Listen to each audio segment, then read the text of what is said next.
Welcome to round 2 of the Amsoil GNCC Racing Series, an AMA National Championship. We're here in Palatka, Florida for round number 2. The Moose Racing. Landon, talk to me about it. Walker Fowler out there, he kind of did his thing. Talk about round 1. Yeah, I think everyone expected Walker to. He showed exactly what he's made of, but behind him there was a lot of good battles. You know, we had Bryson Neal, Chris Borch, Adam McGill, Jared Mcclure. A lot of good racing back there. I know a couple of those guys, Chris and Bryson and even Jared, came from the back of the pack from the beginning of the day, and Jared had a couple of each other. So I think, I think we're going to expect a lot of the same out of Walker tomorrow, but behind him is going to be a good race. These guys train down here almost all winter, it seems like. So for the pro guys, it's almost like to me, Florida's the equalizer. Would you? He hasn't been down here at all, and neither has Bryson. So, but both of those guys are really tough, and I'm sure they'll push through whatever it takes to run with those guys, the people that they need to be running with. Well, that's the Xc1. Now Xc2, the favorite coming into 2018 in round 1. Yeah, I saw he had a good start, but he carried shock. He did complete the first lap, but came in at the end of the first lap very far back. But he rode strong at the end of the race. But I believe you said earlier he's now back-to-back winners. He got a win at Ironman at the beginning of this year off of the flu, had a really good race and won. You know, Hunter Hart, I think he was the favorite, but I think we could have a good battle there. Let's take it down to the starting line with Rodney Tomlin. And of course, here we are on this beautiful sunshiny day is upon us. About 75 degrees right now, Florida. And let's meet our starting lineup. Rolling to the line on, it is a WFR GBC Fly Racing Factory GNCC champion from Rogers, Ohio, Walker. Rolling to the line second today in points, Ohio on the B. Neal Motorsports CST Tires Hauser Racing, Bryson Neal. Third today, he rides aboard the number 4, a 6-time GNCC champion, and from Sunbury, Pennsylvania, on the Max's Fly Racing Edge. Rolling to the line today, 4th in points, aboard from Waverly, West Virginia, on a CST tire, Gill. Rolling to the line next today, he rides aboard, love him as the Sneaky Snake, from Casca, Pennsylvania, backed Honda, Jared Mcclure. Rolling to the line next, Tyersville, Maryland, on a GBC Motorsports RJR, Wesley Wolfe. Rolling to the line next, aboard the 733 from Edinburgh, Pennsylvania, on an Ampro Yamaha, backed by Gear, Alloy, and GBC Tires, the Coltrane Cole Richardson. Rolling next to the line, aboard the number 201 from Carroll, Ohio, on a Pierce Performance Moose Racing Spider Graphics back to Yamaha, Cody Collier. He is 9th place after the first round of racing. He rides aboard the number 10. He got his first year at the X Factor last season out of Aurora, Ohio, and recently celebrating his 40th birthday on a GBC Fly Racing HMF Factory Yamaha, Johnny Gallagher. Rolling to the line next, he is 10th in points. He rides aboard the number 9 machine. A rookie from Windsor, New York, on an MR Unlimited GBC Tires RJR backed Honda, Devin Feehan. Rolling to the line next, he rides aboard the number 12 from Ithaca, New York. A rookie on a Goldspeed Waynesburg Hauser Racing Yamaha, Greg Covert. Aboard the number 11 from Akron, Ohio, on a B&R Motorsports GBC Precision backed Yamaha, Josh Merritt.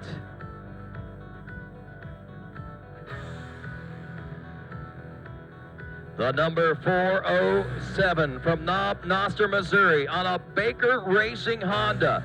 After nearly 10 years of retirement, back at it, OBB himself, Brian Baker. Rolling to the line next, aboard the number 15 from Green Valley, Missouri, on a Spider Graphics Shockworks Motorsports GBC tire back machine, Tucker Wyatt.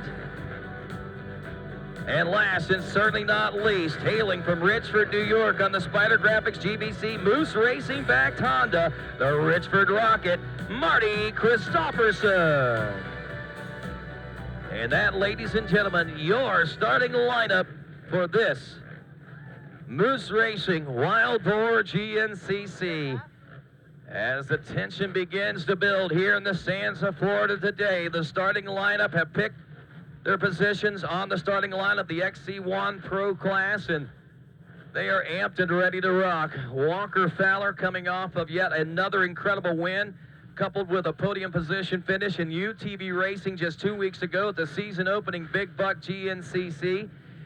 He came in with a vengeance.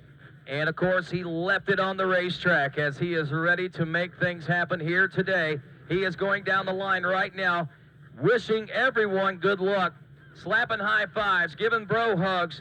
Walker Fowler, a true champion, there's no doubt about it, as these guys get set to roll into that first turn for the $250 Wiseco Hole Shot Award. We'll give that to them after the race. Last week, it was Walker Fowler. He had about a 4 bike length lead whenever he crossed that hole shot stripe. We got to wonder, is he going to be able to get off the line that well again? He's been practicing all winter long here in the sands of Florida. As Ricky Towery informs these riders now, we are now 1 minute away from going GNCC racing. And now Ricky walks back to resume his post and begin our starting sequence here for round number 2. The next flag we see will be the blue flag, signaling less than 30 seconds. And the all-important, all engines off sign for these riders that are getting ready to take off on this dead engine start into a nearly 13-mile-long race course here through the palmetto roots and the pine trees and the sand roofs of Florida. Shut them down, guys. Shut them down. Shut them down. Shut them down. We are now less than 30 seconds away from going racing. And I got to ask you, Florida race fans, are you ready to go GNCC racing? Man, it sounds like you guys might be ready, but I know it's been a long winter. I know this is your first time out for a lot of you guys. I'm going to ask you one more time, give you a chance to show us just how excited you really are. Are you ready to go GNCC racing? 10 seconds. And row number 1, the Xc2 Pro, will be off and rolling at the Moose Racing Wild Boar GNCC.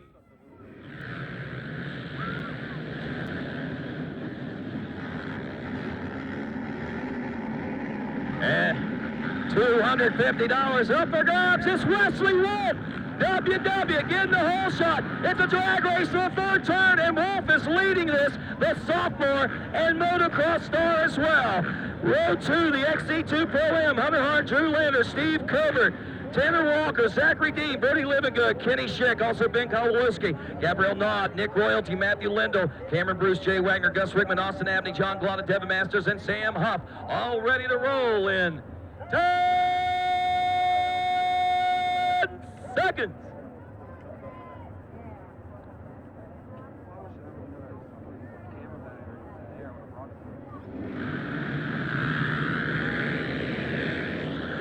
Well, we had a false start there. Looks like that's going to be taken care of, but around the turn, 4-2-7, blowing the doors off.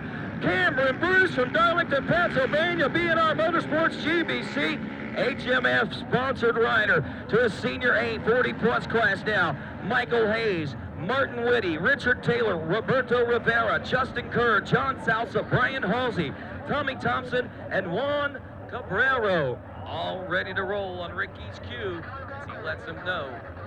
10 seconds.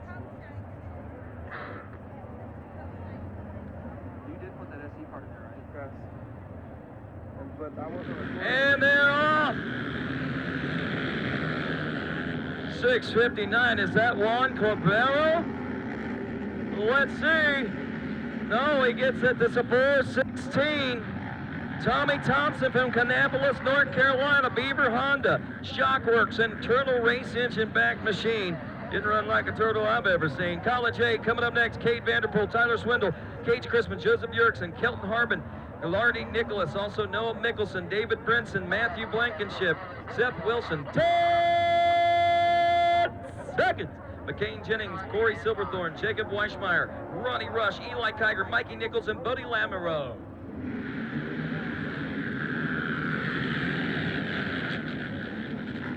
Noah Mikkelsen, he gets pushed out to the outside, and that's going to be the 7-14 little Ronnie Rush. But what a jump off the gate by the motocross star, Noah Mikkelsen. He finished second at the last round. We'll see if he's able to recoup from that. Junior 8 22 plus, little Ronnie Rush reading that one now. But as we go to Junior 8 22 plus guys, Levi Cohen, Zach Wright, Jade Millwood, Eric Straw, Brian Thompson, 10 seconds. James Mulger, Omar Vega, Don Morris, Chris Ballou, Russ Wright, Josh Haney, Luke Shepard, Ben Danner, and Dylan Taylor.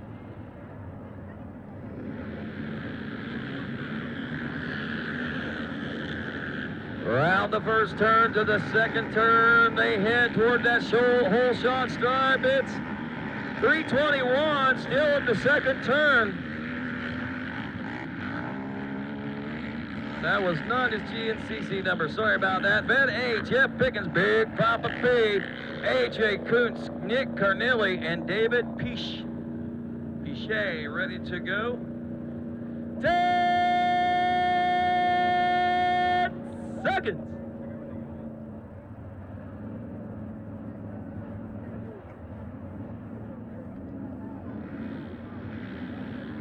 Big Papa P, Jeffrey Pickens.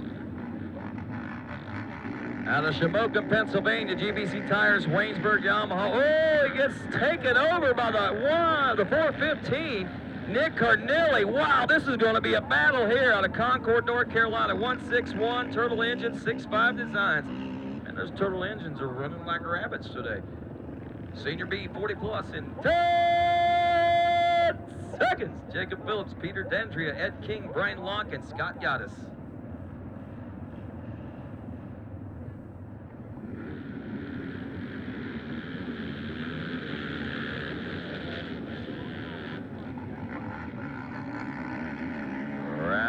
Turn one, now diving into turn two.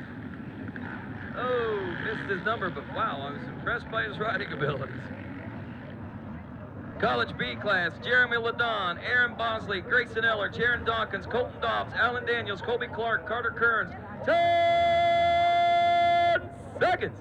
Corey Koss, Alex Vanderpool, also Ben Peterson, Austin Straub, Jeremy Haney, Chase Allison, Hunter Harris, Colton Kendall, Rhett Cox, Cale Howard, and R.J. Jacobs.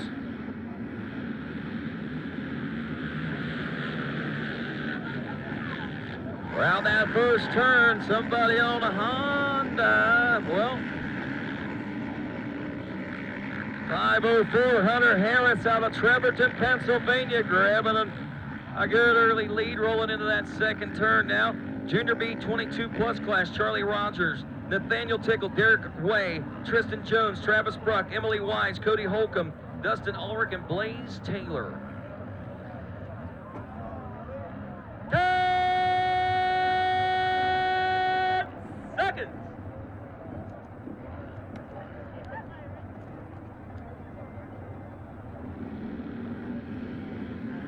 All right.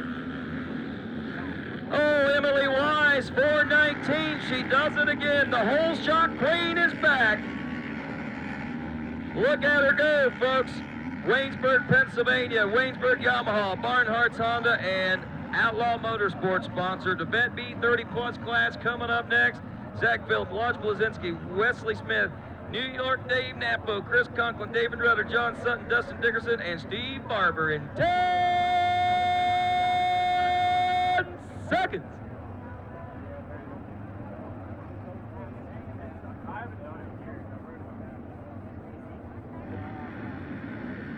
And they're off.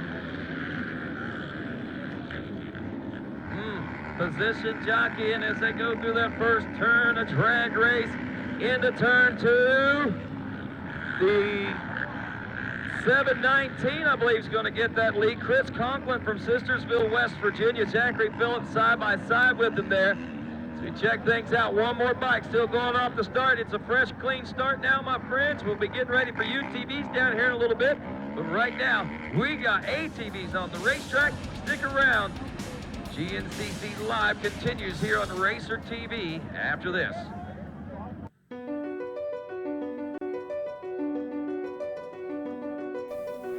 What is your passion? Hitting the perfect line, finding the perfect trail, routing the perfect adventure, or just living and breathing the moto life? Do you feel pride for a job well done after tackling a late night in the shop? Do you enjoy time spent with friends and family in the great outdoors? Spanning over 3 decades, one name has taken the lead for supplying the best powersport parts, accessories, and apparel to fuel your passion. One name that knows it goes beyond getting you the best prices, quickest shipping, or largest selection. One name that builds and innovates for our industry. One name that teaches, helps, and supports our fellow riders, racers, and organizations. We are Rocky Mountain ATV MC. We have transformed a team of moto enthusiasts into a powerful teaching team to ensure that you make the best purchasing decision with your hard-earned cash. We build communities with fellow riders to provide you with all you need to make a good decision. See customer photos, reviews, Q&As, and more while you're on our easy-to-use website. Need help fast? Live chat with our specialists, email, or drop us a line. Visit us today and experience the best in OEM and aftermarket parts, accessories, apparel, and industry-leading information. We offer lightning quick shipping, free on orders over $75, a huge inventory, free apparel exchanges both ways, and customer service that leaves all others behind.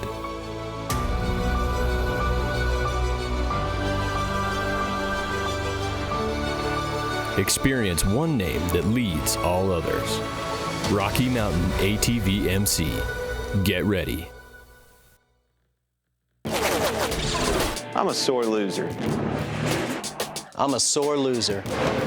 Losing is not an option for me. Be the best. The best? The best. You have to have the best equipment under the hood. That's why I only use Cometic products in my engines. Cometic gasket. Cometic gasket. Cometic gasket. Cometic gasket, a superior quality gasket For those of us who demand the highest level of performance.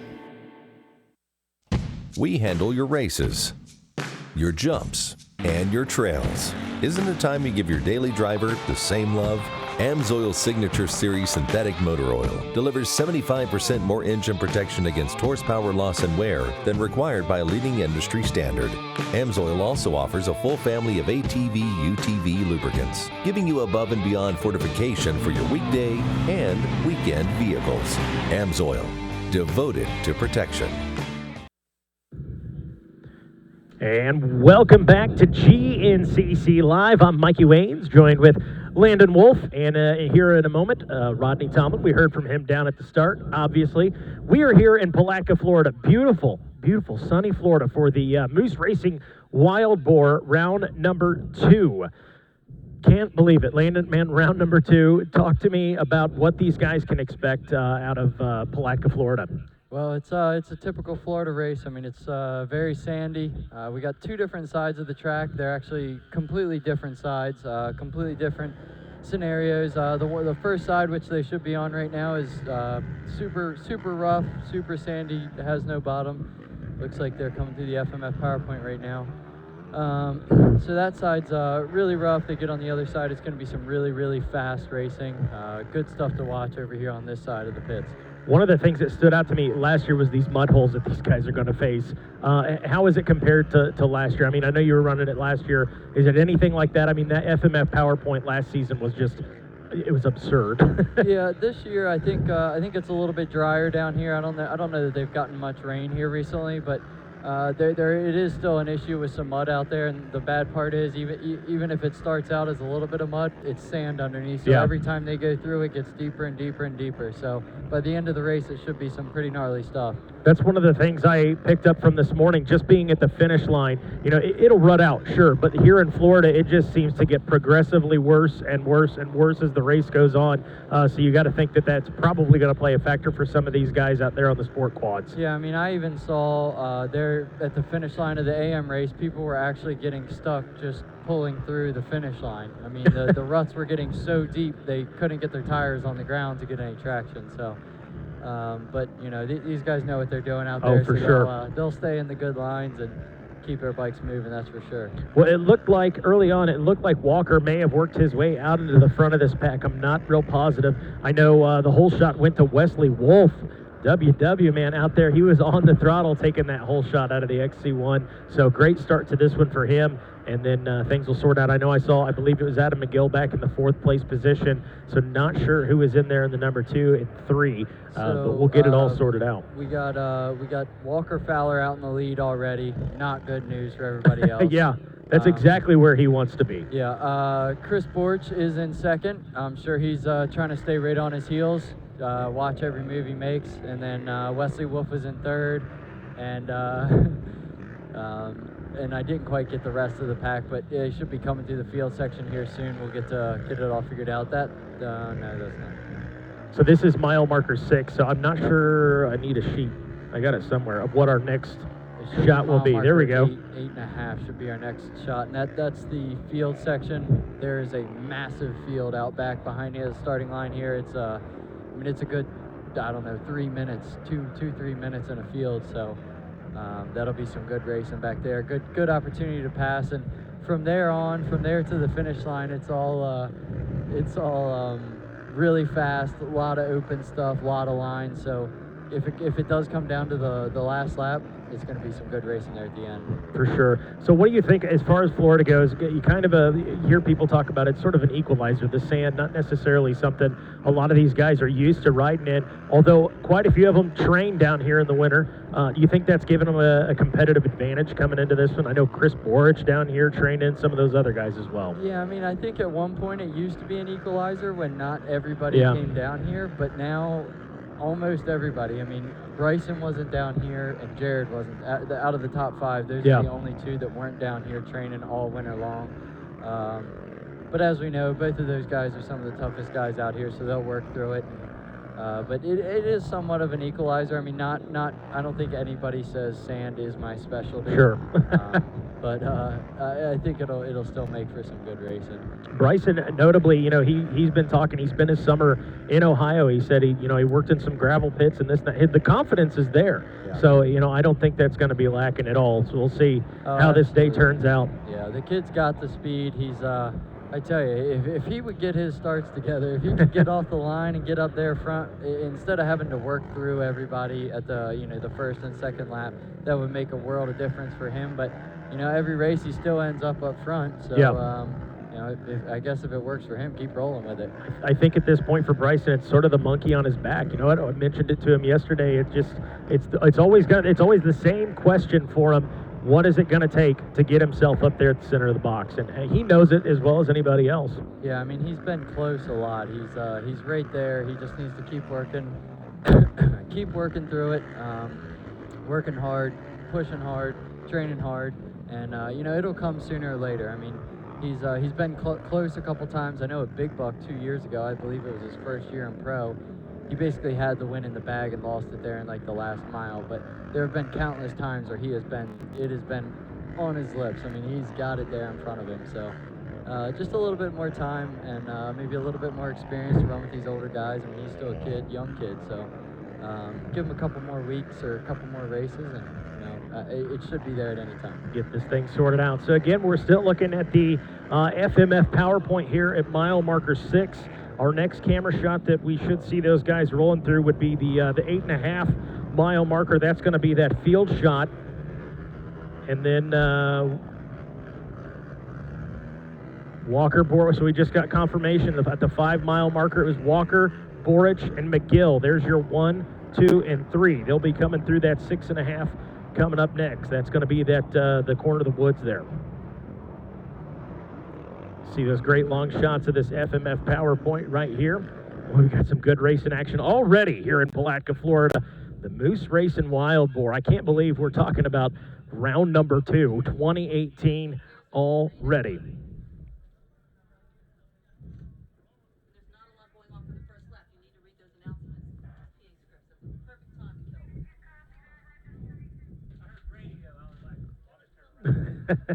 So now we're getting a look at that woods section there as these guys are moving through the FMF PowerPoint.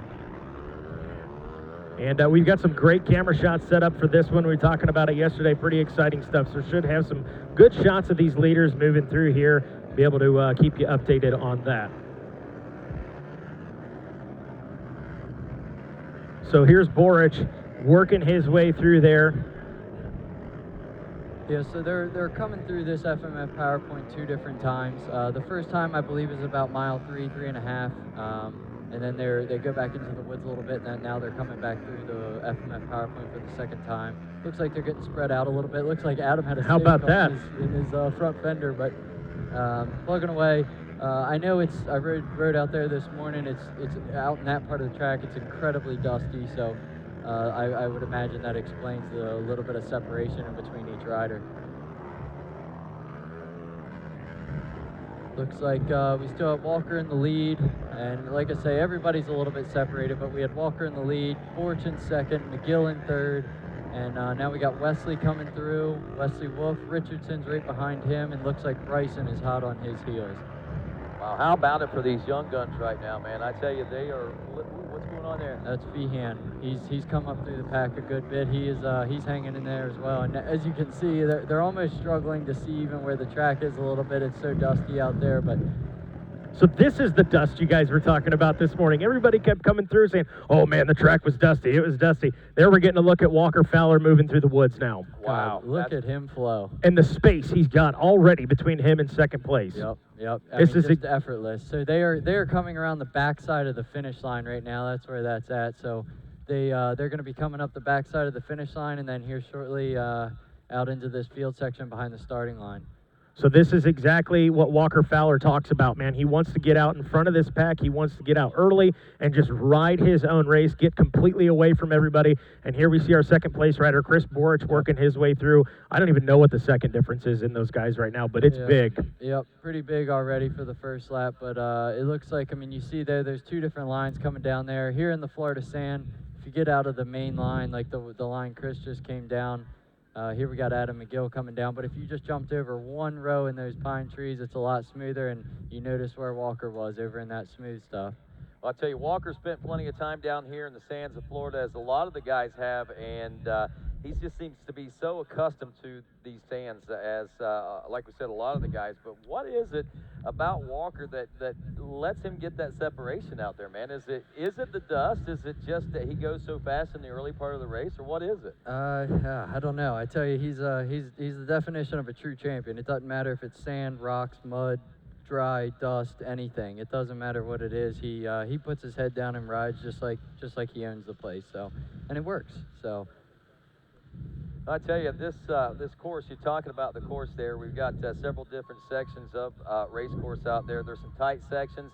I actually rode the course from the start to the finish line, which put me past the 13-mile marker. There, amazingly, and we got great camera shots for this today.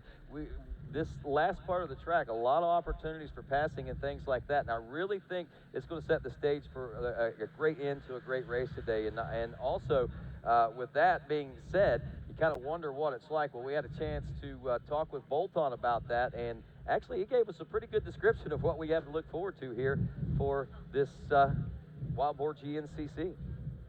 Welcome to sunny Florida for the 4th annual Wild Boar GNCC. We're no stranger to this place. We've been here for, like I said, 4 years now, and we were actually here back in 03 and 04, a little further up the road. This is a great track. We got some open stuff, got some tighter stuff, got some really fast field sections, and even some mud holes. Back here behind me, you see this is the FMF PowerPoint, and we've ran this pretty much every year we've been here, and it's a little bit different this year. They're not quite running through this because actually, let me kind of show you something. This is a little bit different than it's been in the past. It's very, very wet, and as you can see, it's also it's pretty deep. So I don't think those guys really want to come out into here in the race. It's a little bit different, but the rest of the track's exactly what you'd expect out of Florida. But overall, I think this is going to be something everybody's really going to enjoy, and hope you enjoy watching the show too. So I brought some goggles with me. I think I'm going to go for a swim while I'm out here.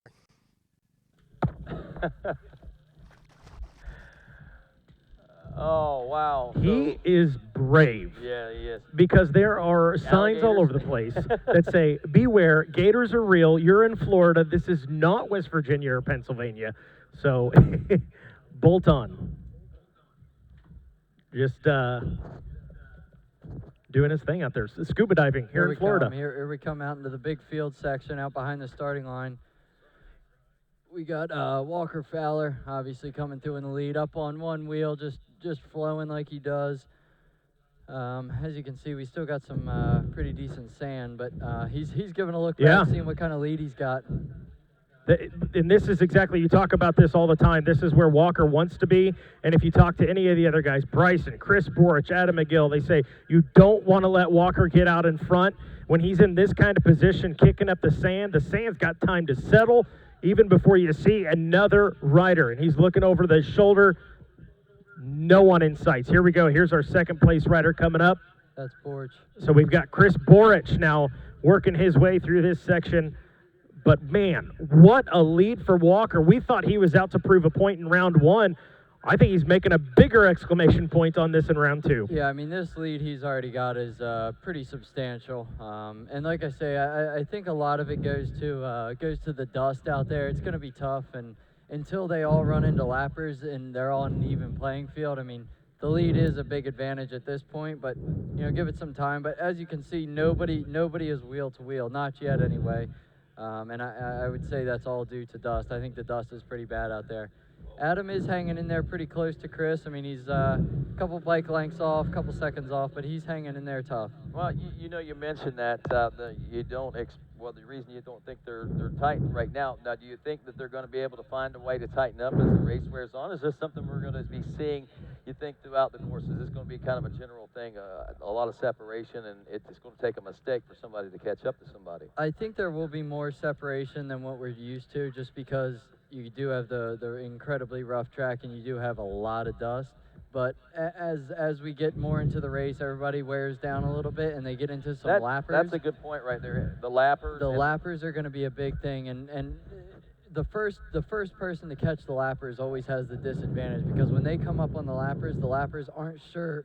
They're not sure that the person behind them is actually the leader.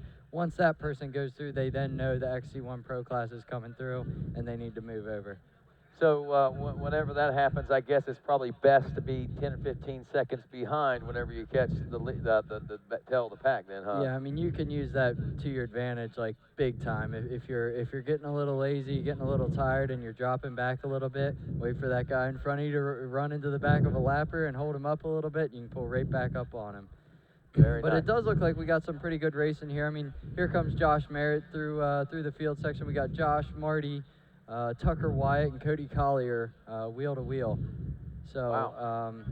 And I know this side of the track is much less dusty than the other side, and it's very fast as well. So kind of inherent to the property, I think. You know, this is a mud bog type of facility, so there's some areas that will have some of that nice loose sugar sand, and there'll be some of the areas that have the more moisture sand. So that's why you probably see white sands and black sands, and you say, well, how is there so many different colors of sand there? Well, there's a lot of things going on right here at the Robin Plantation. Yeah, it is crazy. I mean, that just goes to show you how big of a piece of property this is, because we have 4 different sides of the tracks that offer 4 different types of terrain and 4 different types of dirt. Yeah, you know, we came here to the Robin Plantation probably about the time that you were probably still in diapers around that time, around 2003 to 2004 at that time. And, man, I tell you, it was certainly a great place. We had an amazing battle that day. One thing that really stands out that weekend was the rain and the water. We have water like that right there everywhere. As Walker Fowler makes his way through here and approaching near the closer to the end of this race. We're looking at the 11.5 mile mark. We're still 1.5 miles, 2 miles away from the finish line at this point. But it'll all happen fast. You know, this side of the track is incredibly fast. And as you can see, I mean, even coming through the mud section, these guys are on the throttle. They are rolling. Now, something to point out about this mud, we see all these water holes. How deep is that water? We've seen Bolton actually waist deep and take a swim out there a little bit ago. Are they all like that? That's your guess to take. I mean, some of them are a 1/4 inch deep. Some of them will and submerge you your can't tell the footer. difference, You cannot. The water is practically black. So you know, if you're feeling it, if you think you can skim across the top, maybe you can make it happen. But there we see Chris and Adam coming through. And they are still nose to tail out there. They're tightened up. And like I say, once they get on this side of the track, things will tighten up. Once they get back to the other side, dust will come into play. And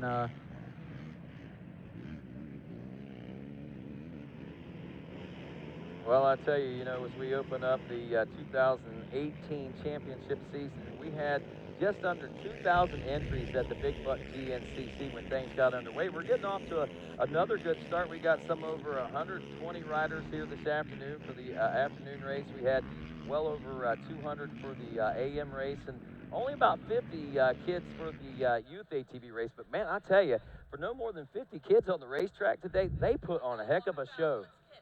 Yep. And here comes Walker Fowler through the pits. He's grabbing a drink from his dad, and he is on a mission. He's going to check out early like he always does and keep moving.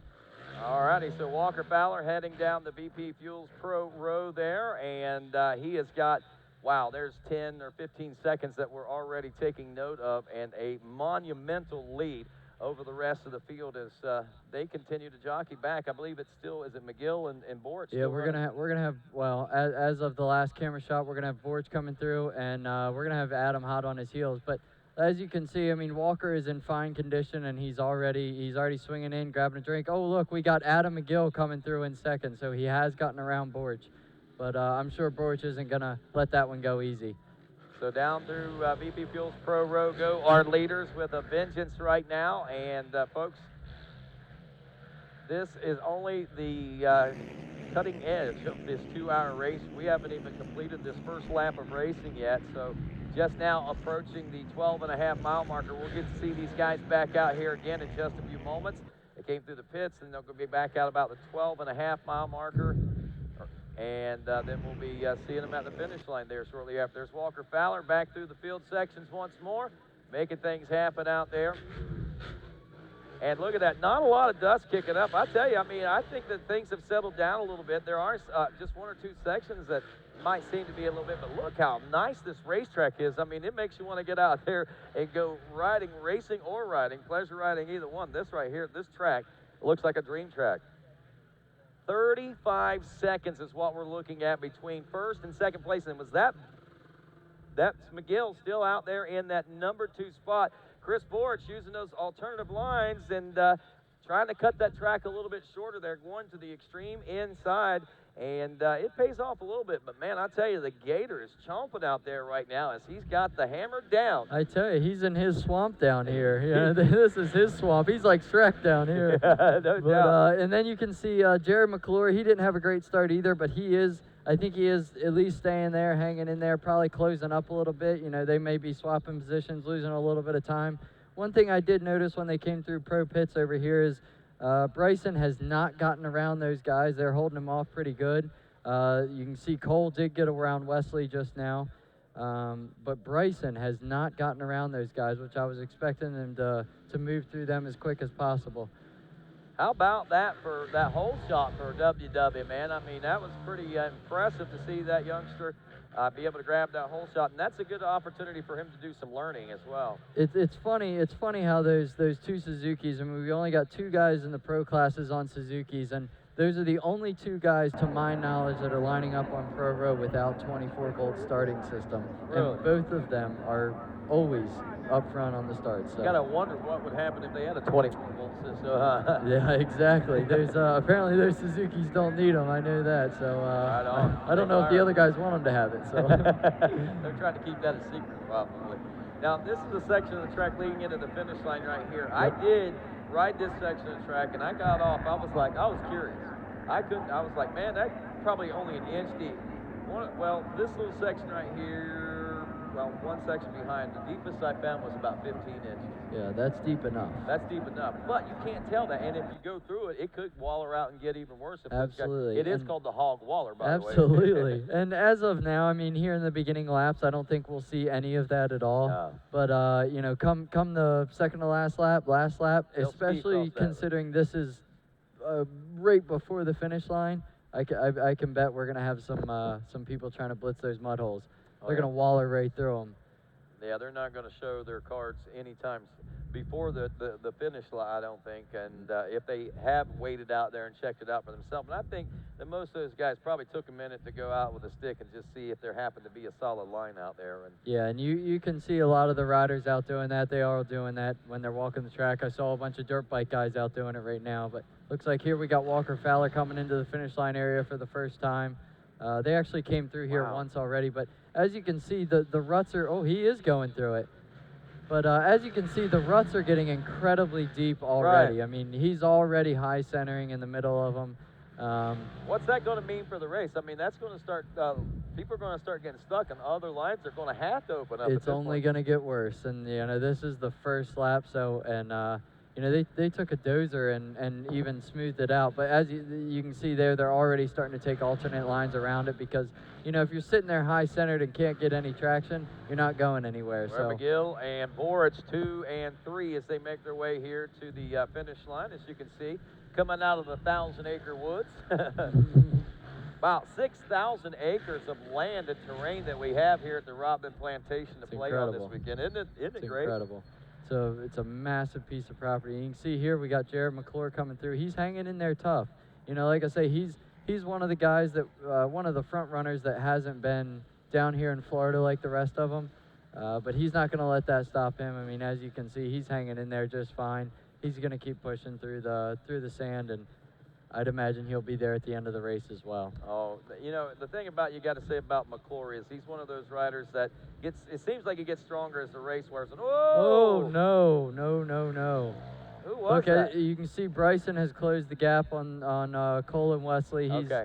Oh, Bryson, yeah, he must have got hung up in that mud hole a little bit, but he, I'm sure he's going to be wanting to get around them as soon as possible because the leaders are just getting away from him quickly.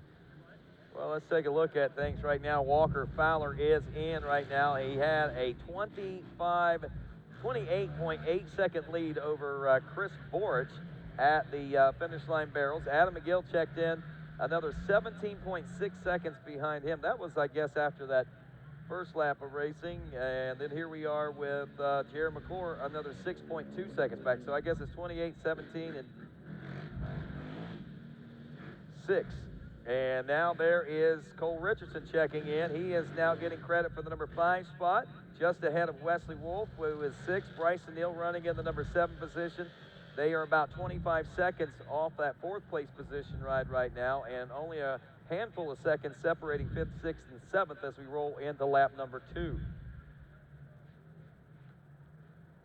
Here comes Devin Feehan through the finish line. He's kind of in no man's land right now, which makes it tough, I'm sure. And that's even tougher for a rookie like that because as fast as this kid is, he doesn't really have anybody that he can race with right now to gauge himself off of it with big time. Yeah, it makes it tough. I mean, I actually ran into that problem a lot last year, and it's really tough to do. It's you don't have anyone to gauge off of. You have no idea if you're going plenty fast enough or you're slacking off. It's you don't know until it's too late normally. So as long as he can keep his composure and just push as hard as he possibly can, I'm sure he'll be fine. But you just need to. It's so much better if you can catch somebody and try and pull up on them and gauge off of them, so you can you just know where you're at throughout the race. It's got to be a mental battle out there when you're by yourself and you don't, all you see is just a little bit of dust trail carrying from these guys, and you're like, when am I going to catch someone? I'm trying as hard as I can. You may be making time up, but at the same time, some of these guys might not even be seeing dust right now. I mean, if you look at the gaps, you got 28 seconds between 1st and 2nd, and then as you go back here a little bit further, Wesley Wolfe to actually Bryson Neal to Devin Feehan is 56, almost 57 seconds. So he's not seeing any dust and whatsoever. The problem with that is, like you were saying, it's a mental game. You almost start thinking too much sometimes. You know, you start looking around, you start seeing if you can find somebody anywhere, and most of the time you end up putting more concentration on that than you do actually racing. So, Casey, like you say, it is definitely a mental game. Impact Solutions, Casey Greek joining us here in the booth now, and Casey is a big part. He's got his thumb on the pulse of this society, doing suspension work and tuning, and he knows these guys all personally out there. So, Casey, I know watching this race, what's your take on it so far, man? You know, so far it looks good. I think the dust is the biggest thing that's playing an effect in here with these guys, with the gaps that we're seeing. But at the same time, you know, it's part of the race, and you know, going back to these guys getting out there by themselves and falling behind a little bit and losing track of where they're going is, you know, the dust comes into play. All the trees start to look the same, you know, but overall the race, it looks fantastic. I was out on the track earlier today for the Ace race and, you know, kind of got into the woods a little bit. I don't get to do that very often. I'm usually kind of locked up by one of the trucks helping out there, and you know, the track looks phenomenal. A lot of pine needle coverings, and so the track don't get broke in until, you know, after they come by, and then you can really start to see the pace pick up. Well, back out here at the power sections, these sections right here, man, line choice could be critical, as we've seen already. We see some guys trying to dip into the water, other guys just trying to skirt the outside of the water. But as we roll into and through this second lap of racing, it's going to be a lot of ground to catch up for Borich and McGill, the boys. As we said, some 30 seconds now behind Fowler. Mcclure not real far off their pace. Cole Richardson rounding out the top 5. He's looking at about 25 seconds. He's in a place all by himself right now. It's a hard place for him to run whenever we're taking a look at him just coming back after a year off of racing. But at the same time, it's a good place for him to be in that top 5. Wesley Wolfe is running in the 6th place position. Bryson Neal still in 7th. 8th place, Devin Feehan. 9th place, Marty Christopherson, the Richford Rocket himself. And rounding out the top 10, the number 15, Tucker Wyatt.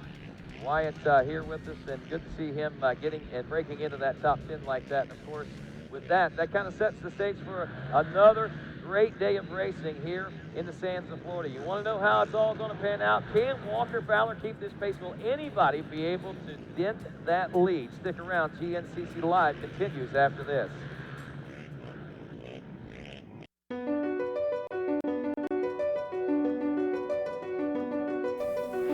What is your passion? Hitting the perfect line, finding the perfect trail, routing the perfect adventure, or just living and breathing the moto life? Do you feel pride for a job well done after tackling a late night in the shop? Do you enjoy time spent with friends and family in the great outdoors? Spanning over 3 decades, one name has taken the lead for supplying the best power sport parts, accessories, and apparel to fuel your passion. One name that knows it goes beyond getting you the best prices, quickest shipping, or largest selection. One name that builds and innovates for our industry. One name that teaches, helps, and supports our fellow riders, racers, and organizations. We are Rocky Mountain ATV MC. We have transformed a team of moto enthusiasts into a powerful teaching team to ensure that you make the best purchasing decision with your hard-earned cash. We build communities with fellow riders to provide you with all you need to make a good decision. See customer photos, reviews, Q&As, and more while you're on our easy-to-use website. Need help fast? Live chat with our specialists, email, or drop us a line. Visit us today and experience the best in OEM and aftermarket parts, accessories, apparel, and industry-leading information. We offer lightning quick shipping, free on orders over $75, a huge inventory, free apparel exchanges both ways, and customer service that leaves all others behind.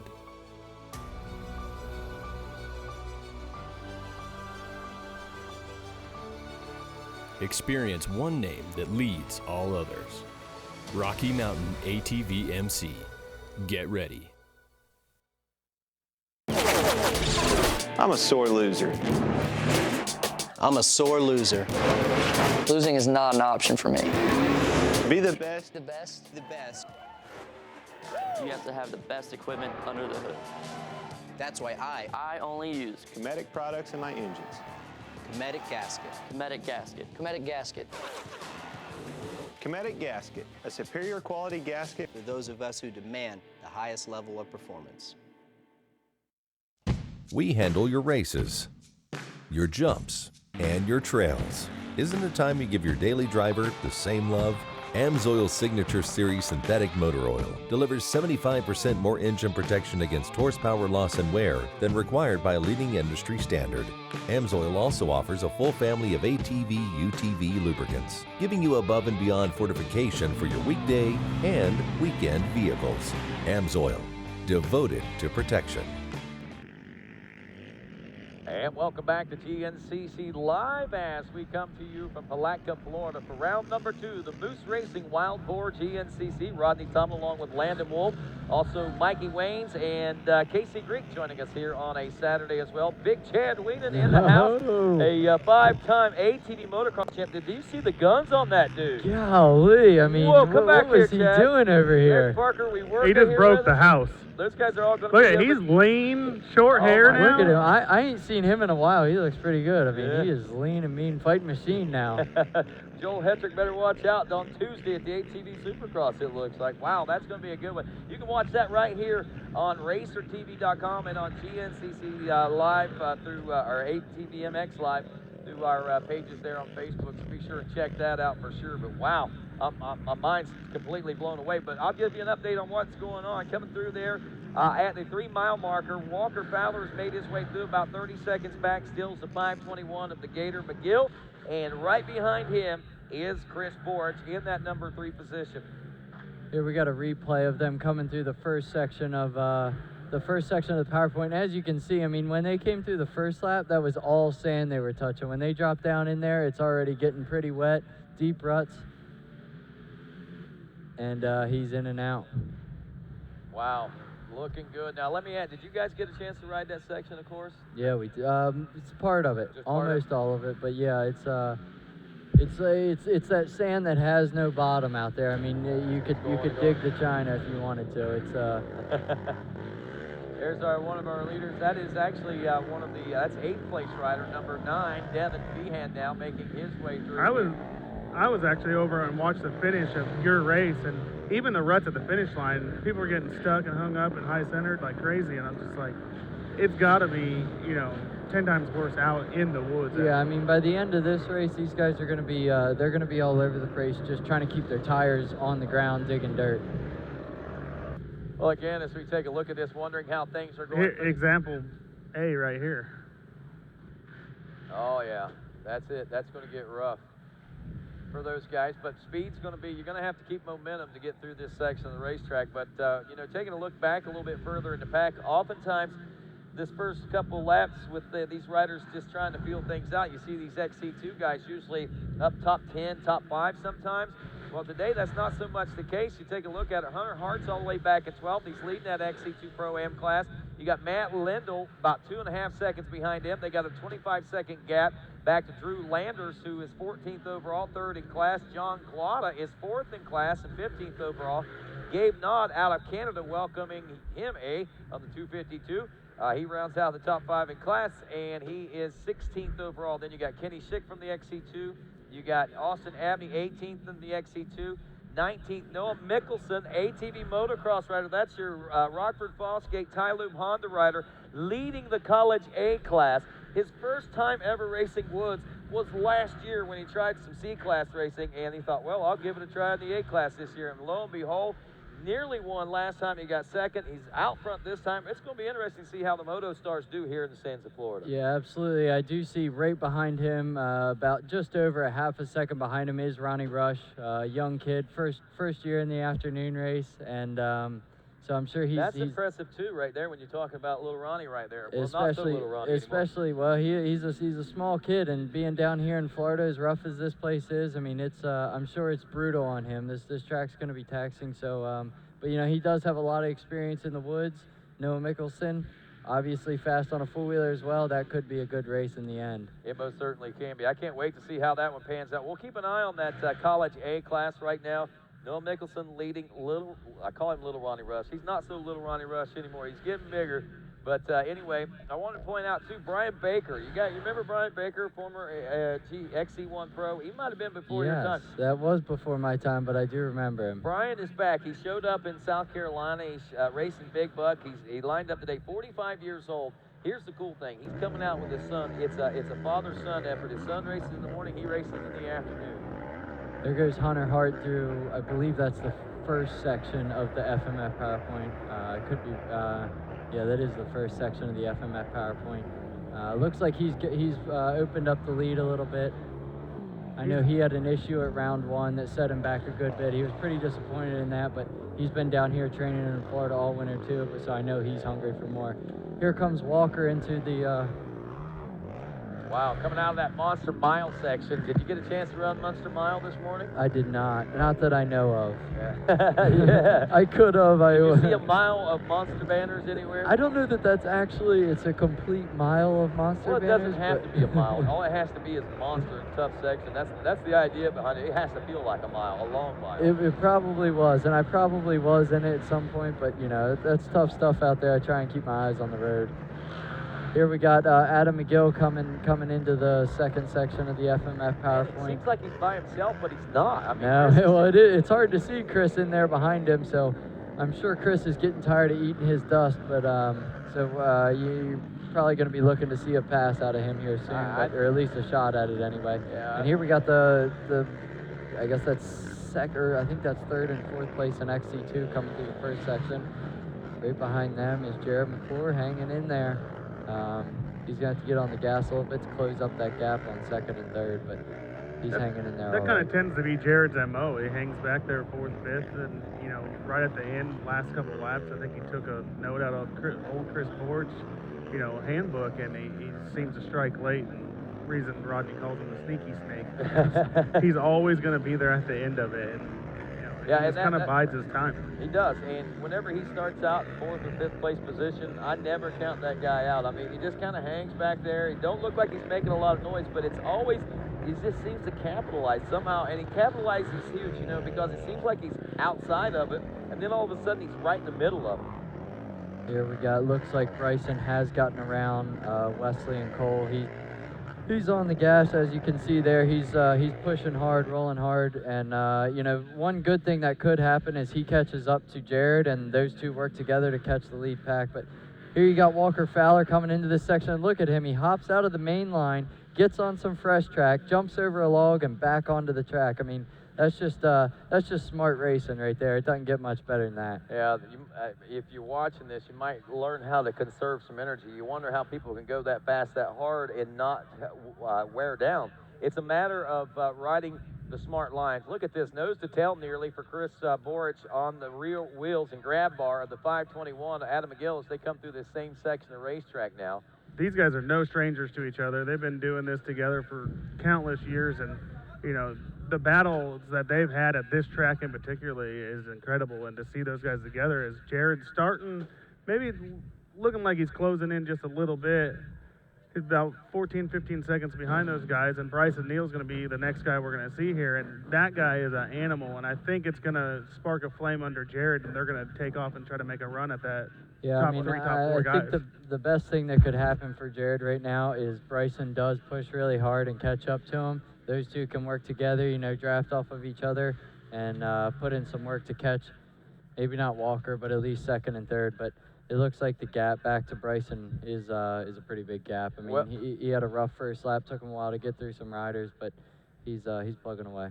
Well, I tell you, taking a look at some of these other classes, we were talking about the College A class. Let's go ahead and look at some more real quick. The Xc2 class. As we take a look at that one, as we knew, Hunter Hart leading that one. He had about a 2.5 second lead over Matt Lindell. That's got to be a good race, too. Matt Lindell's really been coming on strong in that Xc2 class a lot, especially last year. Now that we see him this year, it looks like he's doing great as well. Yeah, he's been working hard here recently. He's always he's a consistent competitor. He's always there. He rides smart. He rides smooth. You watch him ride through the woods. He seems like he's always in good control of the bike. He's a big boy. And, yeah, I'm sure he's looking for wins, just like everybody else is. I saw you had a clock there on the number 2 of Bryson Neal. How far is he back from that Yeah, pack? he's got a little bit to go. It looks like he's about 48 seconds off of Jared, which that's a long ways, especially just being like about halfway through the second lap. But I wouldn't put it past Bryson. I mean, he's a bulldog, and he'll get out there and push pretty hard. Well, Drew Landers, the number 18, running in the 3 spot. John Glotta is 4th in the Xc2 Pro-Am. Gabe Nod in the number 5 spot aboard the 252. He's out of Canada. Kitty Schick out of Newcastle, PA is 6. Austin Abney in 7th aboard the 703 from Petersburg, Indiana. Great Bend, Pennsylvania. Bing Kowalewski, the 219 is 8th. Brody Livingood, the 33 and 9th out of Falling Waters, West Virginia, rounding out the top 10. Nick Royalty from Scottsburg, Indiana. That's your Xc2 Pro-Am class. Now we take a look at that College A class after a lap. We've got Noah Mikkelsen out of Rockwell, North Carolina, only a half second at the finish line ahead of Ronnie Rush. This will be interesting to see how this one pans out. I think Noah was battling for the lead. He got pinched out and dropped to about 4th or 5th, and I'm not sure what happened after that, but this is going to be a good race shaping up. Bodie Lamoureux back in the number 3 spot, 1 minute and 17 seconds over 3rd place. Those guys have got a blistering fast pace going right now. Matthew Blankenship is running 4th. Jake Wishmeyer is rounding out the top 5 in the College A. Next class we look at, Junior A, is James Mauger Jr. out of Williamstown, New Jersey, a 16.5-second lead over the 75 of Jay Millwood from Cleveland, Georgia. In 3rd spot, the 83 of Eric Straub from Tower City, Pennsylvania. 4th place, the 86 Ryan Thompson from Summertown, Tennessee. Rounding out the top 5, the 450 of Ben Danner out of Cumming, Georgia, there in that Junior A 22-plus class. The Vet A class, not a lot of riders, but we did have several folks that were out there and vying for this one. And the Vet A 30-plus class, I don't even see Big Papa P, Jeff Pickens. He was battling with Nick Carnelli for that number 1 spot. There's your leader, by the way. If you're watching RacerTV, we're out near the 12-mile marker. And that should be getting this is about the 8-mile marker. Okay, well, they got the wrong graphic. Yeah, up they there. got the wrong graphic on there. Look at this. They Adam and Chris have actually closed the gap. Whoa. In my mind, they're definitely closer out in that field this lap than they were last lap. And it doesn't really seem like they're too far behind, honestly. But Adam does still have that number 2 spot, and Chris is hot on his heels. Yeah, and this may be a little deceiving because this is a long field section, and it takes a long time to get from over there to right there. So we're still looking at about that 30-second gap between the battle of 1st and 2nd and 3rd. Yep. They still got a long way to go, but it does look like they've somewhat held him true this lap. They haven't let him get a big got away, gap there. That's for sure. So right now, continuing watching these guys as we go into the Senior A class. Brian Halsey, the 414 from Washington, Missouri, leading that one. We got 2nd place, the 410 of John Salsa from Warwick, Rhode Island. Here comes the number 3, and that again, Jared Mcclure checking in the 4th place position. Still holding steady, looks like there as well. Yeah, he's hanging in there. I mean, he's going to be a tough guy there in the end of the race. He had a little bit of a slow start the last race. He had a couple issues there at the beginning. And, he's coming. I'm sure he'll come on strong in this second hour. Well, Halsey leading the Senior A. John Salsa is 2nd. Richard Taylor in 3rd. Michael Hayes in 4th. And Roberto Rivera out of San Sebastian, Puerto Rico. We got a lot of the Puerto Ricans here with us this weekend. A lot of the South Americans here with us this weekend. So we'll welcome everybody out here. And, of course, they brought in full force. There's a lot of them out here this afternoon. A lot of them this morning. But speaking of this morning, wow, what a race. You were a part of that one, Landon. You had yourself a pretty good show, and man, tell me a little bit about that. Yeah, we had a good battle this morning. I mean, I jumped into the 4x4 Pro class this year, and it was we had a great race this morning. Got a good start, and the whole time, I mean, me and Kevin Cunningham were back and forth all day long. Unfortunately, it came down to the last couple corners, and I followed him through the finish line. But we had great racing, and I know the women's class had some great racing, and even schoolboy senior had some good racing as well. Well, Mikey Wayne's had a chance to catch up with our top guys this morning. Well, down here with Landon Wolfe taking a 2nd place finish today, man. Certainly a better result than round 2. But maybe not necessarily the result I know you're seeking this season. Yeah, I mean, we're new to the class this year, so we're getting our feet wet. We got a really strong competitor in here. Kevin's on rails on his bike right now, but we had an issue at round 1, came out here, got a good start, hooked up with Kevin. We had a really good race, good clean racing the whole time. And, I'm feeling more comfortable all the time. Every lap we go, I feel like I'm I'm getting faster, getting better. So looking forward to the rest of the year. There we go. Landon Wolfe with a second place finish today in the 4x4 Pro. Take it back to you guys. All right, thanks a lot, Mikey. And wow, Landon, you're fast. Mikey's fast. You guys are all the way back down here already. Yeah, I mean, I went down there, got all dirty, finished the race, did my interview, and ran right back up here to be in the booth with you guys. That was actually pretty impressive. I'm impressed with myself. I am impressed with you. I know we joke around about that, but with the way things work around here, man, I mean, we got so many different premier classes, and we got to highlight as much as we possibly can. We got leaders coming into the mud hole section here.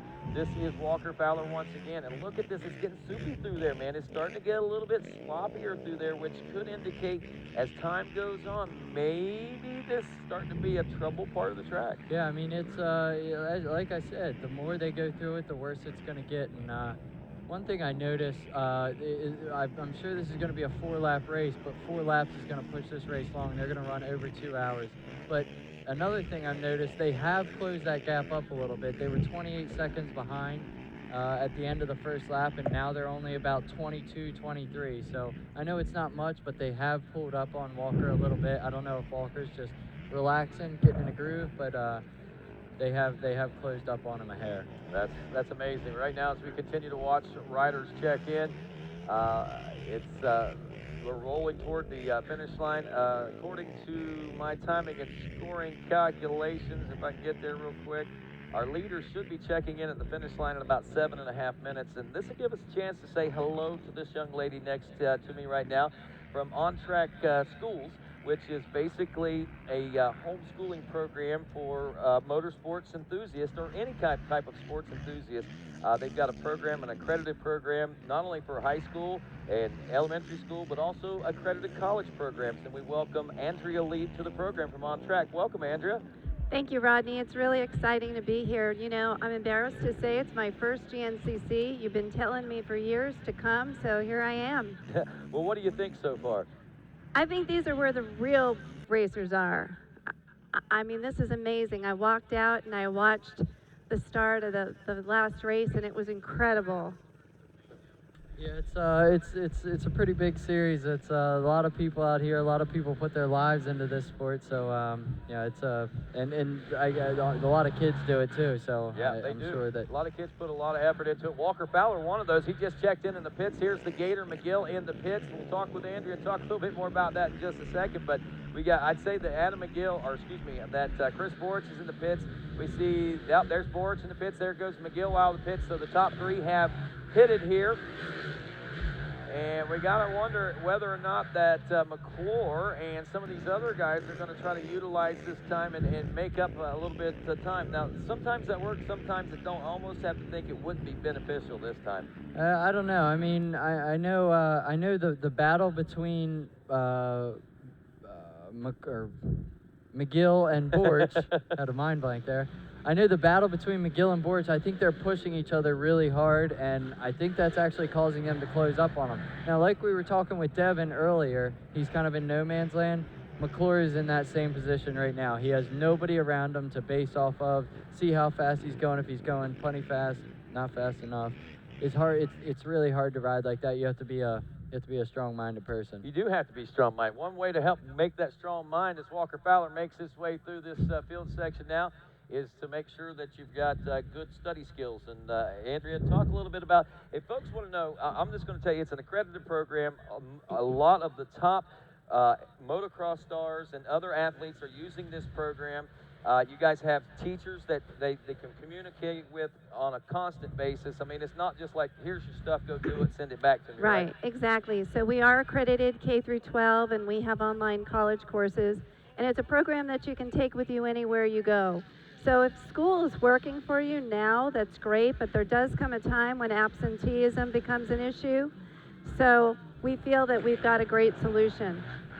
It's a program that you can take with you, but the teachers are amazing in our program. If we want to know more, obviously if we're here, we can stop at the booth up by rider registration. If we're not here, or we want to check into it later, how do we do that? Just go to ontrackschool.com, follow us on Instagram, send me a message, and I'll get back to you and send you some personalized information. All right, that sounds great. Andrea, thanks for stopping by, and thanks for bringing this to the sport, because it was needed. And I know I believe in the program, and everybody I talk to, they have graduations at Loretta Lynn's. They've got yearbooks. It's all kind of, it's really, really neat. Back to the racing. Thank Landon, you. what am I lose here, man? What did I miss? Well, it looks like, I don't know if I missed Cole come through or not, but I saw Wesley just come in. He just came in and pitted. Looked like he had a little bit of issues there in the pit. I don't know if he was having a problem with his camelback or what was going on. I saw him trying to take it off there at the end, but he eventually, I think, just kept it on and got going again. Here comes Bryson through the field section. Like I say, he finally did make it through some of the slower riders that he needed to get through, but he's got a long way to go. You know, I think he's got probably nearly a minute at the last lap behind Jared. But look at this, Cole Richardson. I did miss Cole. He is hanging in there with Bryson. He's not letting him go just that easy. So we got Borch, and then Jared, then Bryson, then Cole, then a little bit back to Wesley, and then looks like we got Feehan out there behind Wesley. Funk Master Feehan. That's what you see, Funk Nation. I wondered what that was all about. Funk Nation is because Levi Cohen started calling him Funk Master Feehan a few years ago, and now it's just plain funk.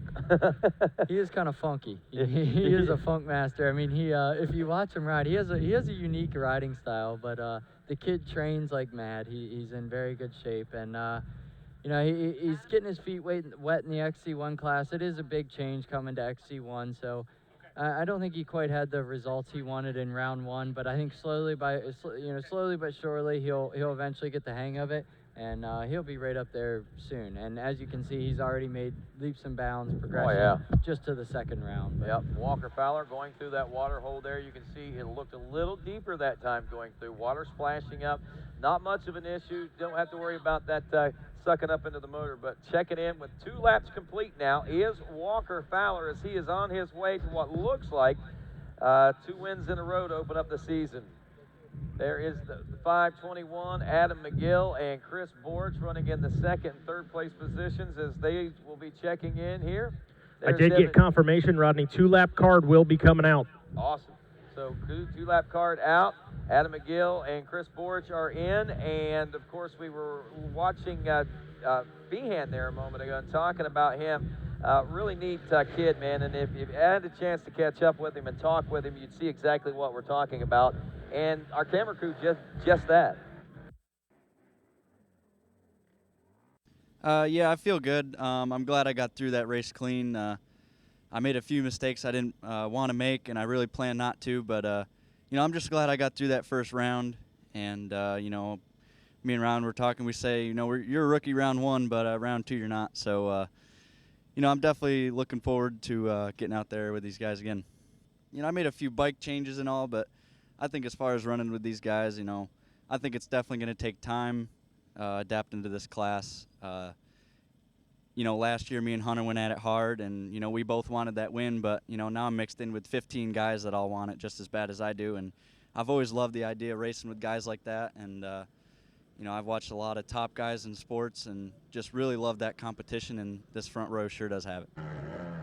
Well, I'll tell you, those battles he had last year with Hunter Hart, I think, have certainly prepared him for the speeds that he's going to need to run here in the Xc1 class. The thing is just being able to get with those guys and stay with them. I think it's just only a race or 2 away from seeing him, I think, race for podium contention, honestly. I mean, I believe that. I've watched this kid and Hunter Hart. I know that there's a lot of maturity up there, but I know that he's got a lot of speed and he's got a lot of funk, as they like to say. Yeah, absolutely. I mean, the kid trains so hard. His heart's in the sport, and I think all he needs is some experience, which obviously the only way to get that is time. So give it a little bit of time, and he'll be hanging in there. I just saw Bryson and Cole come through, finish. Cole is hanging right in there with Bryson. One thing I did notice with Bryson, he wears like a fanny pack camelback, runs the strap up over his shoulder, and being that it's Florida, it's hot, it's sandy, it's rough, you're probably gonna want water. But I noticed his camelback hose was dragging in the mud. So it doesn't look like he's going to be able to use that. So Now, we're looking right now, I think temperature's, about 73, 74 degrees. It's kind of overcast. Is this hot conditions to ride in? I guess it would be, considering it's early in the year and most of us aren't really acclimated to warmer temperatures. Yeah, I think that's the biggest thing. I mean, we're all used to being bundled up north, or most of us anyway, but you know, it's not blistering hot. It's only 73, 74 degrees, but this is probably by far the roughest track that we have all year. So with the decently warm weather, the rough track, the sand, the dust, it does make for a tough day. It does, and it's amazing to me how each track is uniquely tough and challenging in its own way. That's what makes it a GNCC course, I guess. That's the best thing about GNCC courses. I mean, some people may not like the sand, some people may not like the clay, but there's literally a track of all kinds for any type of racer.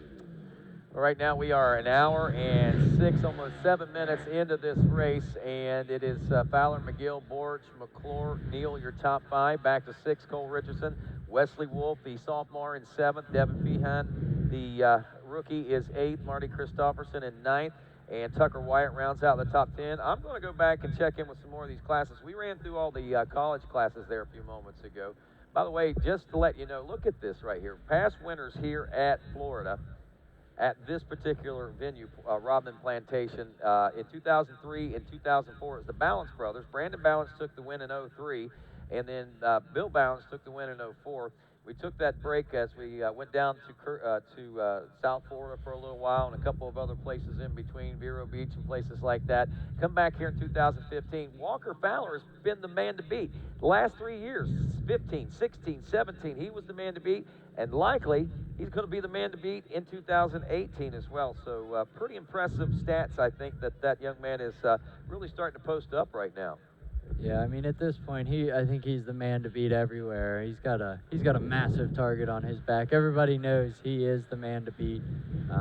He's a smart rider, just like when we saw him come through this section last lap. I mean, most people see a wide open straightaway, wide open the whole way down it, right? Walker comes to that, he sees a better line to the right of it, squeezes through the trees, gets on a smooth line, hops over a log, and it's all good. 171, that's Grayson Eller there. We just seen on the screen, he is actually second place in the College B class. He is 1 minute and 46 seconds behind the leader of that class, Jeremy Ledon, who is a former motocross racer himself. And Jeremy Ledon leading, Grayson Eller second. Hunter Harris is third in this class aboard the 504. By the way, Ledon, former motocrosser out of Glenshaw, Pennsylvania. Grayson Eller out of Salisbury, North Carolina on that Rockford Fallscape Tylube Factory Honda there. Hunter Harris out of Trevorton, Pennsylvania in third. Chase Allison out of Allentown, Pennsylvania is fourth. Colby Clark out of Noonan, Georgia rounds out your top 5. 334, Colton Dobbs. He's in 6th out of Glen Easton, West Virginia. Carter Kearns from Fairmont, West Virginia in 7th. 139, Aaron Bosley from Lanacoming, Maryland in 8th. 9th is the 423 of Jeremy Haney out of Upper Black Eddy, Pennsylvania. And Alec Vanderpool from Indianola, Iowa, rounding out your top 10 there in the College B class. Next class, Junior B 22-plus class, the Flying 14, Dustin Ulrich out of Trevorton, Pennsylvania, 14-second lead over Emily Wise. The young Emily Wise, she has got her second hole shot of the season against these boys in the Junior B 22-plus class, and Emily really throwing it down out there. As we said, she's opened up with the lead. She's got second right now very comfortably, 1 minute and 45 seconds over third place, the 489 of Cody Holcomb from Richwood, West Virginia. She is on fire right now. 855, Blaze Taylor, the fourth place position out of Fairland, Indiana on a Suzuki. Fifth place, Nathaniel Tickle out of Bland, Virginia on the 317. Sixth place, Derek Way, the 352 from Fairland, Indiana. Seventh place, 209, Charlie Rogers, Washington, Pennsylvania. And 358, Tristan Jones out of Newland, North Carolina, rounding out the eighth place position. Vet B 30-plus class, Zachary Phillips, the 74 out of Parsons, West Virginia, 26-second lead over the 849 of Steve Barber out of West Camp, New York. In second place is, as we said, Barber. Then third place, I should have said, Chris Conklin, the 719 from Sistersville, West Virginia, 28 seconds back. Lodge Blazinski, the rider from Pittsburgh, Pennsylvania, minute and 10 seconds back on the 546 in fourth. Gee whiz. Fifth place, 698. New York, Dave Napo out of Eden, New York, Did you see the Instagram post that Ken Hill put with the rider straight up and down? Yes. Looking at his skid plate. That was New York Dave Napo. He had, I'll show you the picture. We can't show it online because it's a bare tushy, but his bum was black. It was bruised on one cheek so bad, and it was so swollen. I mean, you could see the difference. I mean, it looked like he had two different types of buck cheeks there, but he's back out. He said, I'm going to try to do it I'm going to try to do a couple of laps today. He said, how he's doing it, I don't know. John Sutton, the 803 and 6th out of Newfield, New Jersey. 7th place, Wesley Smith out of Lexington, Ohio in the 552. 8th place, Dustin Dickerson out of Warsaw, Ohio. 9th place, 753, David Rudder Jr. from Nelsonville, Ohio. And that's a quick look and rundown of all of our classes so far, top 5, 10 in each one of those classes. So we got a nice slice of the pie. We got a lot of great competition like we're watching right here. Walker Fowler through the FMM PowerPoint. Yeah, it looks like he's being smooth as ever. Like I say, I mean, I know I should have put a timer on that. It looks like about 52 seconds he went into the woods there. It looks like he may have noted that Adam and Chris were catching him a little bit because he has definitely stretched the lead back out.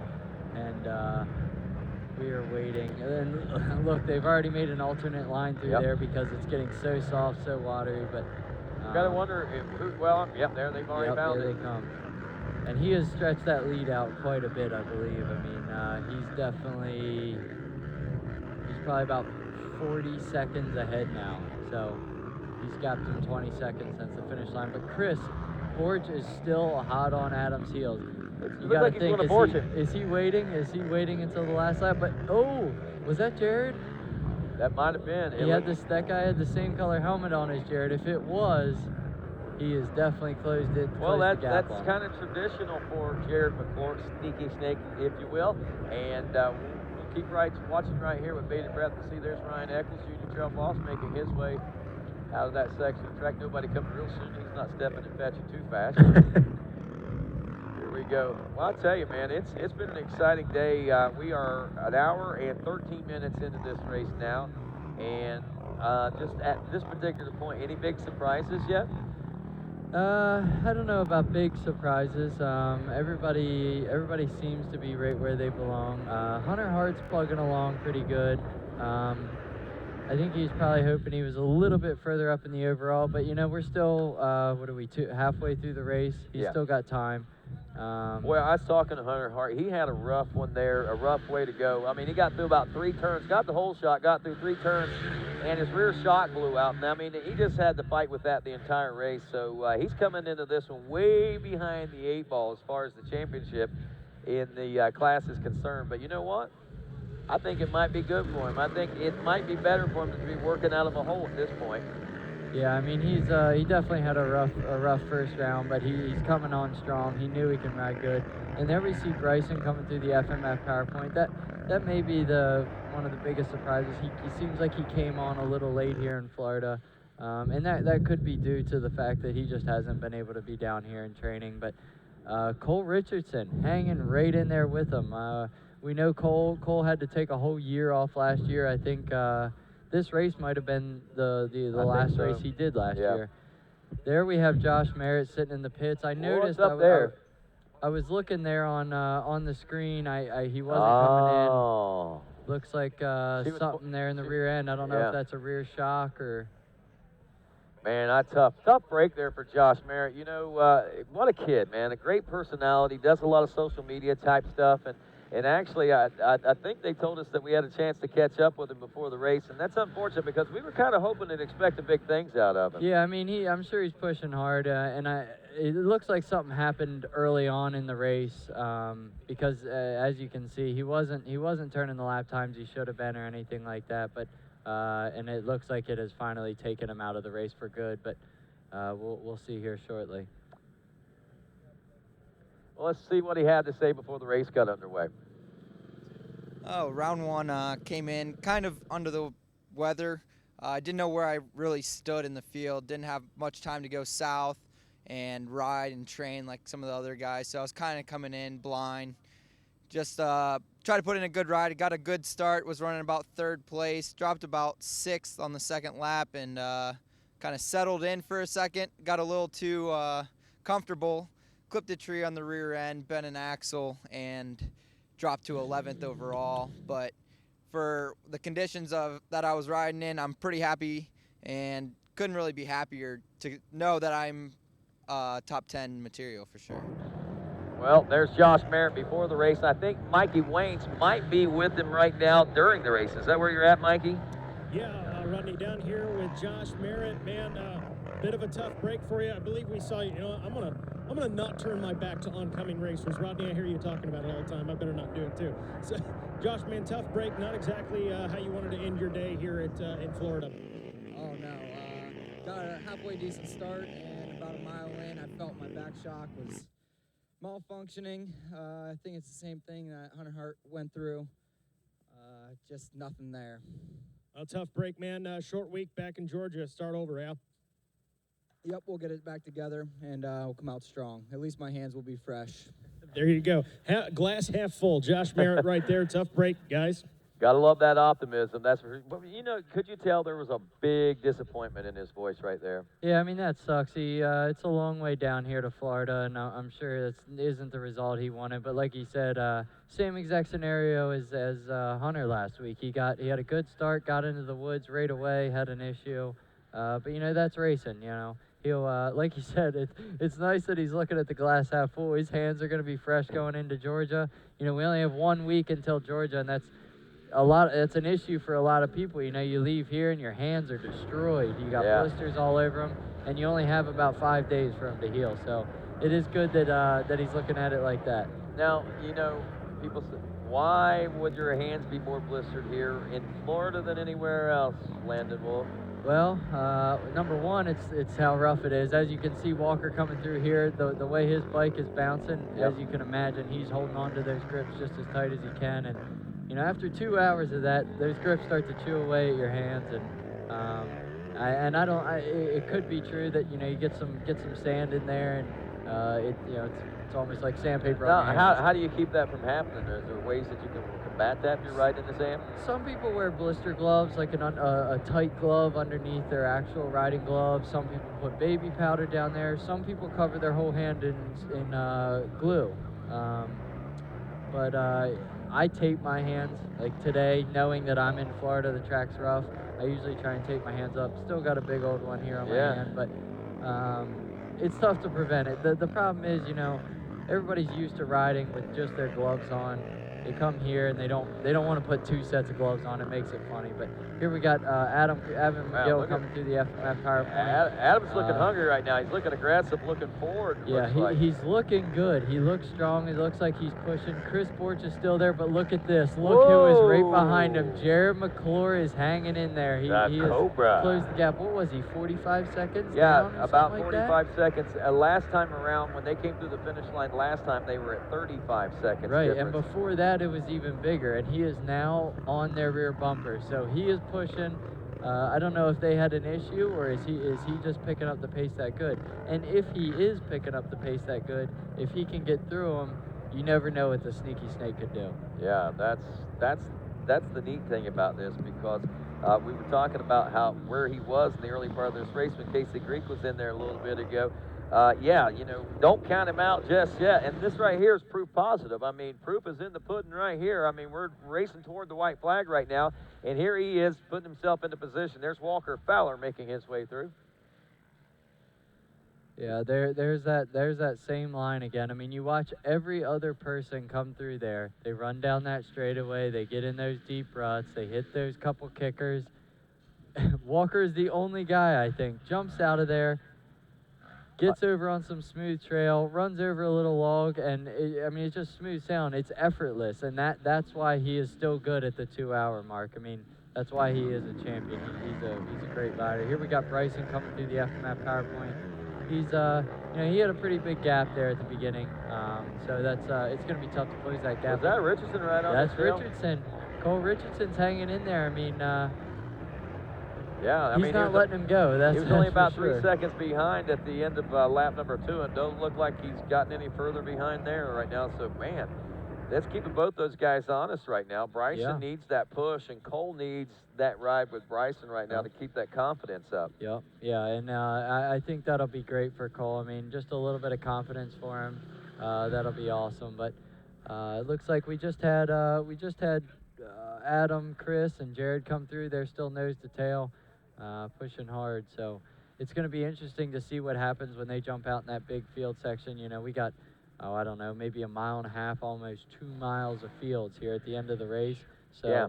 And and what that does, I think that presents a lot of good opportunities for passing. So though Walker Fowler may not be challenged here, I think we're going to get to see a good battle between McGill and Borich. And then if you get a chance to watch back there with Neal and Richardson, you're going to see a good battle there, I think, as well. So I think those folks that are in that area are really in store for something pretty spectacular whenever it comes to the finish line. Yeah, I mean, I'd have to say that if you're wanting to watch a good race here at the end, that would be the place to go, especially for that second, third, fourth position, and then that fifth and sixth position. Here comes Wesley through.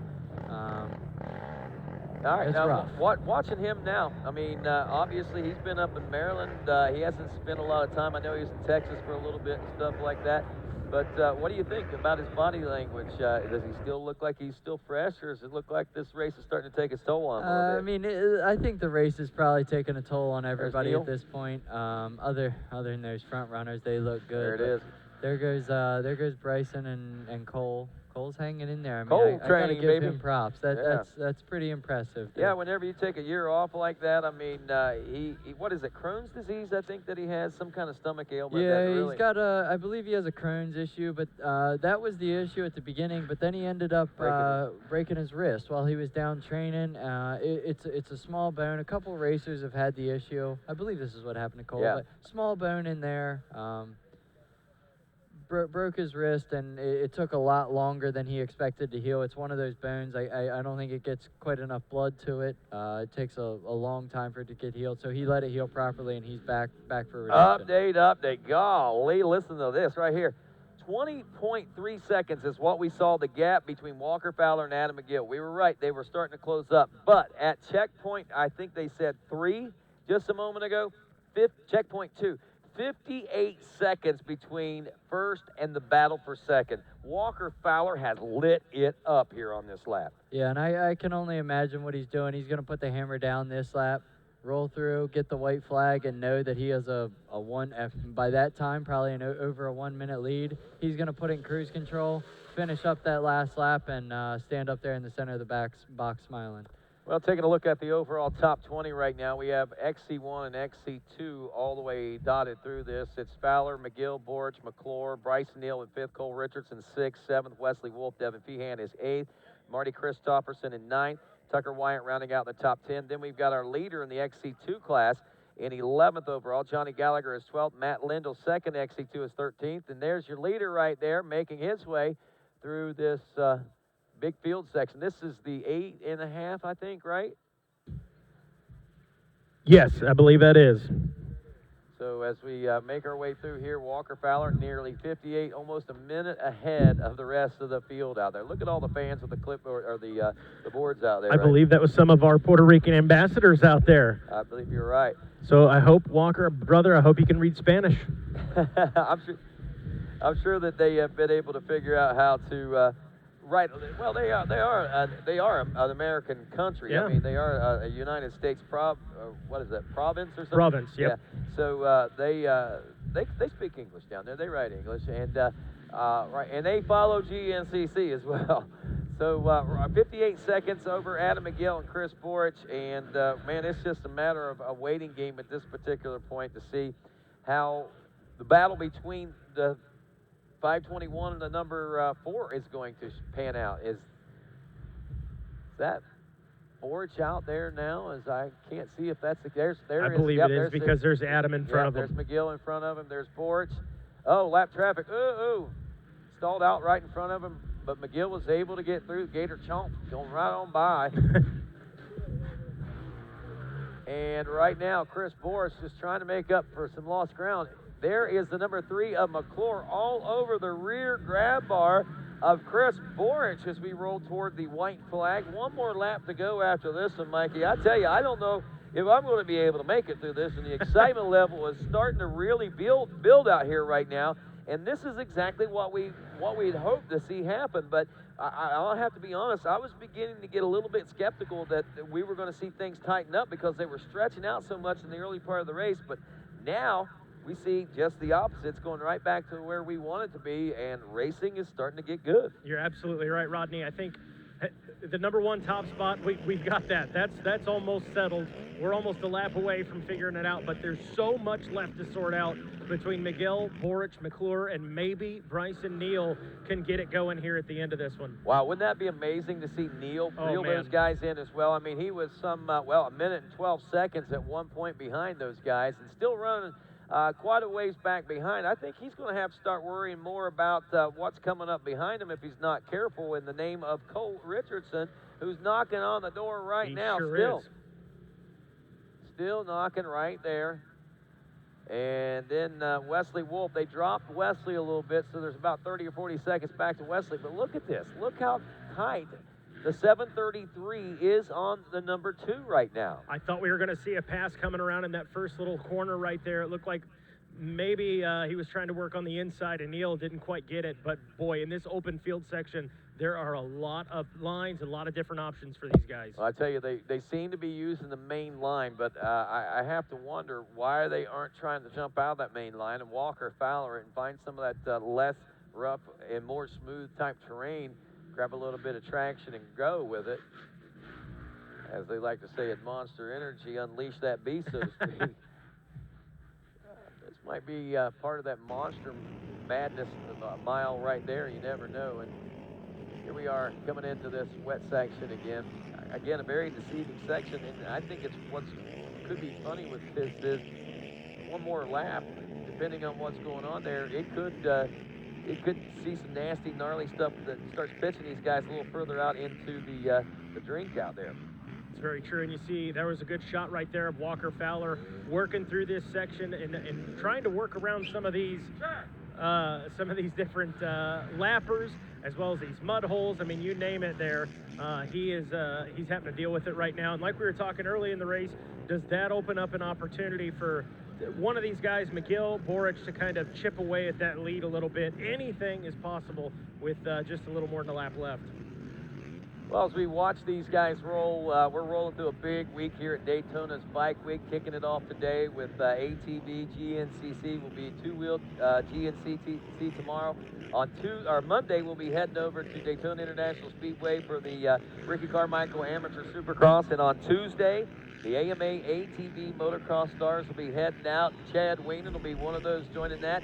He's a 5-time champion. He's also the defending ATV Supercross champion from last year. And welcoming Chad Weenan to the broadcast. Chad, welcome, buddy. Hey, thank you, Rodney. Yeah, excited to be here. I've been working with, riding with Boric and Gallagher all winter long, and close races in the backyard.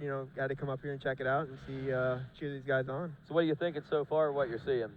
Man, Chris is putting in a good charge. He's kind of hanging out behind, McGill and Fowler, and they were putting on a really good charge, starting to catch Fowler a little bit, and it looked like Fowler turned it back up and got a pretty good lead now. And, Johnny, I think he's inside the top 10 right now, and, Johnny likes to hang out. Johnny likes to let everybody go and then try to catch up in the start, so, hopefully he'll be getting back in it. So. Walker Fowler making his way through the pro pits right there as we roll into this one. Now, Chad, you've been training yourself. By the way, congratulations. I understand that are you going to be a daddy? I read that right? Yeah, thank you. July 13th due date, so we're pretty excited about it, and we got some work to do up until then, and Danica's doing really well, and we're excited for the new chapter coming up. That's awesome, man. Speaking of new chapters, we begin the 2018 season on Tuesday, man. You look more than ready for it this year. Yeah, I mean, I changed up a lot of things this year. You get used to doing the same things, for the past, 5 years. It's been working really well, and, I just changed some things and, get back to the drawing board and get back to work and try to get this championship back in the Yamaha stables this year. All right, man. Sounds good. Anything you want to pass along to the RacerTV fans? Invite them to join you or anything on Tuesday? Yeah. Excited to enjoy the rest of the racing here, and we got some great weather. Hopefully, we get some good weather on Tuesday, and I'll see you on Tuesday as well. And you know, I'm hoping that the GNCC Racing Nation will see me come back and do some races. Probably not going to happen this year, but definitely in the future I'm going to come out. And, There's a lot of you guys. Fun. I mean, look at the Mikkelsen boys. They're doing it. Grayson Eller's doing it. With Jeremy Ladon's out there. I mean, they're all doing well today too. Yeah. I mean, I also want to challenge the GNCC guys to come out and race with us in moto. There you too. go. There you go. I want to see that as well. Yeah. Chad, thank you, buddy. Good luck on Tuesday, man. Looking forward to seeing the 2018 season kickoff for ATV Motocross, and Chad is a 5-time champion. Lost it in a squeaker last year to Joel Hetrick, which is teammates to the Mikkelsen brothers we've seen this morning in 4x4A. Noah's in the College A and was running second behind Jeremy Ladon there a few moments ago, and Grayson Eller, who's leading the College B. Let's check in with that again, see how that's starting to pan out as we wait and watch with bated breath here now. College A class real quick. I think we're still in the same department. Actually, they haven't checked back in since the last time we looked at them, so we'll give them a little bit longer before we go back into that. So let's go. There's your second place ride making his way by. That gap still at about the 1 minute, 12, 15 second range there that we saw when those riders checked in at the finish line a few moments ago. And what about Chris Borch? Chris Borch is trying to keep things as steady and honest as he possibly can as well on behind the 5-2-1 machine. And also Jared Mcclure. So 2, 3, and 4 are very tightly knit right now as they make, I believe that was them just, was that them that just went through the pro pits, or they went through just a moment ago? Whichever the case is, man, I tell you, we got some intense stuff going on right now. 741, Wesley Wolfe in the mix and thick of some stuff out there. And joining us back in the booth now is, of course, our own Landon Wolfe, LW. You were watching what was going on over there on Pro. That was intense, dude. What was going on out there? Did you see the Cole Richardson, Bryson Neal thing right there? That's who that was. What happened? It went around the corner. They came around the corner there, and a lapper was trying to pull over. Bryson kind of pulled in behind him. Cole snuck up on the inside and went around him. So oh, wow. That's what that madness is about. Yep, Cole's into the number 5 spot now. We should see him anytime then, or if we haven't already, coming out onto the monitor right here. I was like, what is that going on over there? And we got Adam, Chris, and Jared going at it hard. They're all taking different lines out here in the mud holes. They're all wanting that number 2 spot. That seems to be what everybody's racing for right now, the number 2 spot behind Walker Fowler. And right now, my friends, we are rolling. And rolling Cole, so to speak, is what Cole Richardson's doing as he moves into the number 5 spot. This should be really intensify that battle between he and Bryson, because I know Bryson's not going to want to let that slide so easily. Yeah, and I just told, there goes Wesley through pro row. I just told somebody we're going on to the 4th lap here. This race is definitely going to run a little long. We're definitely going over 2 hours. Bryson does not have water, which is tough. I mean, I don't know if his crew's giving him a bottle or something, but his Camelback hose is hanging at his waist, so I'm sure he's not bringing that up. I'm sure it's covered in mud. Walker Fowler is there. White flag is about ready to come out for the number 1 and 3-time GNCC champion. There you see some steam coming up. That guy said to heck with it and just started busting water holes, it looks like. And you get into a situation like this, there's not a whole lot that you're going to be able to do. Those are the holes that are about 15. That one was about 50, but it was only 4 inches through most of them. I tell you what's going to be exciting. Even this lap, I mean, these guys are going to be coming through here nose to tail, but I'd imagine this is still going to be going on next lap. We got that big field section. We got 2 mud holes over here behind the pits, and then we have this directly in front of the finish line. This should be chaos. Here they come now. Looks like Adams is still in second, but look at Jared. Wow. Mcclure has made a pass on Borch, but Borch ain't giving up. He's still right there. This is going to be a good last lap battle right here. This is going to be a good one to watch, that's for sure. What did Chris look like he just threw something? Did he just pitch goggles or a bottle of water or what there? Oh, I'm not sure. I didn't quite see that one. Looked like maybe he was ripping a tear off there. I don't know, but it looked like he threw something there. So leaders check in. Walker Fowler was a little bit slower that time, a 31.04. Mcclure checking in at a 31:06, and Adam McGill in a 31:40. Chris Borch a 31:44. Wow, those guys. Now, what would slow? I mean, everybody slowed down, it seems like, except for Jared Mcclure. I think he might have sped up a little bit. Jared Mcclure, he is something else. I mean, right now, he's the guy to keep an eye on. I mean, we kind of called that at the beginning. We said Jared Mcclure was out by himself.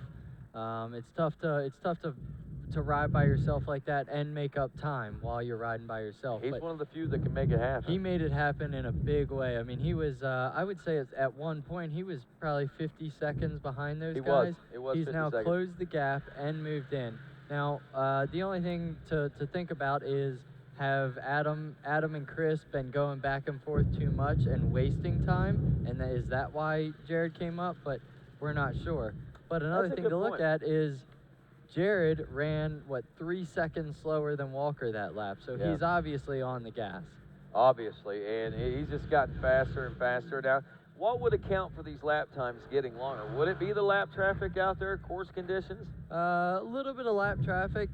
Most of it's probably course conditions. I mean, It's getting that rough. It's probably getting rough, and you can see even sometimes they're struggling to keep the tires on the ground to keep a forward momentum. But here we have Bryson has moved back into the number 5 spot. I guess that would be. Yep. So he slid back by Cole somewhere.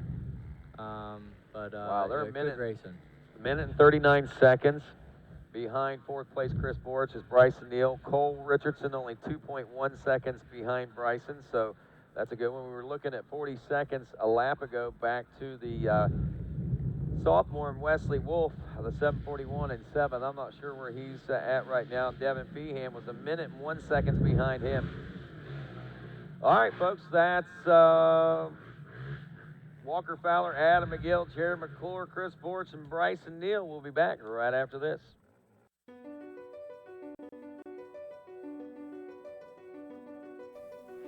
What is your passion? Hitting the perfect line, finding the perfect trail, routing the perfect adventure, or just living and breathing the moto life? Do you feel pride for a job well done after tackling a late night in the shop? Do you enjoy time spent with friends and family in the great outdoors?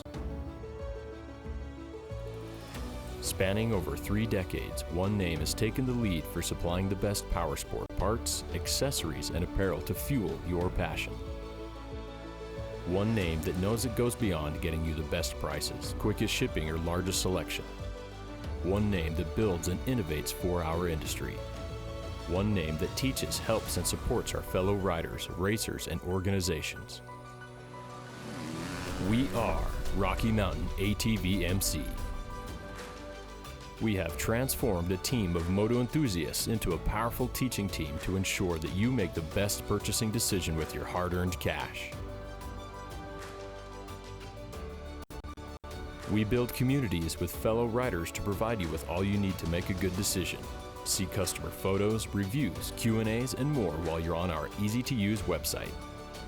Need help fast? Live chat with our specialists, email, or drop us a line. Visit us today and experience the best in OEM and aftermarket parts, accessories, apparel, and industry-leading information. We offer lightning quick shipping, free on orders over $75, a huge inventory, free apparel exchanges both ways, and customer service that leaves all others behind.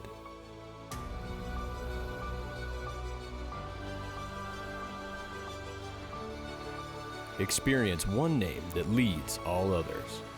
Rocky Mountain ATV MC. Get ready. I'm a sore loser. I'm a sore loser. Losing is not an option for me. Be the best. The best? The best. You have to have the best equipment under the hood. That's why I only use Cometic products in my engines. Cometic gasket. Cometic gasket. Cometic gasket. Cometic gasket, a superior quality gasket For those of us who demand the highest level of performance. We handle your races, your jumps, and your trails. Isn't it time you give your daily driver the same love? Amsoil Signature Series Synthetic Motor Oil delivers 75% more engine protection against horsepower loss and wear than required by a leading industry standard. Amsoil also offers a full family of ATV, UTV lubricants, giving you above and beyond fortification for your weekday and weekend vehicles. Amsoil, devoted to protection. And welcome back to GNCC Live. Rodney Tomlin along with Landon Wolfe and our own Mikey Waynes as we come to you from Palatka, Florida for this Moose Racing Wild Boar GNCC Round 2 of the Amsoil GNCC Series. It's Bike Week, my friends, and we are in the closing moments of this second round of racing for the ATV riders. Walker Fowler basically has led this one from start to now, and he has been as far as a minute plus ahead. He's been down to 20 seconds ahead right now, looking at about 57.5-second lead over Adam McGill, Jared Mcclure, and Chris Borch. Jared Mcclure hanging out back there in that fourth place position for quite a bit. Big gap, but he was able to make up a lot of time that last lap around, only turning about 3 seconds slower lap time than your leader, Walker Fowler. In doing so, he caught up to Chris Borch and Adam McGill. He's up to a third place position and got that final podium position, but Chris Borch is still there, and here we are rolling through the final lap. They call him the Sneaky Snake for a reason. I mean, we literally called this at the beginning of the race. He was a good bit back. He had a big gap in between him and in that second and third position, but he made it up. He's now moved into the number 3 spot, but we have Adam, who's been training down here all winter. He knows his stuff. We got Jared, the Sneaky Snake. He's always looking to strike. And then we got 6-time champion Chris Borch. And the one thing that I take note to the most is we have about 2 miles of a field section close to the finish. And Borch is known for his field section technique. I mean, he can ride fields like nobody else, like nobody's business. And I know he's coming out into that field section, hot on their heels, looking to strike. Now, here's an interesting thing. You got Chris Borch back in the number 4 spot, and he's close enough, if you look at it, only about 3 seconds from Adam McGill in second place position, and Jared Mcclure in between them right now. It's not inconceivable to think that he would pass both those guys in that section and steal the second place position away. Now, how monumental would that be? It wouldn't be a win for Chris Borch, but what kind of confidence booster would that be for him at that point? That would be huge, and honestly, I mean, like I say, with the fields out here, I wouldn't put it past him. I mean, he's capable of doing it in these field sections. That Suzuki handles like a champ out there, so I'm sure he's looking forward to getting out there on this last lap. Well, that was Fowler going through the FMF PowerPoint right there. His final time through that section anyway. We expect to see checkers flying in this race in about 22 minutes, so we still got plenty of racetrack and racing to go.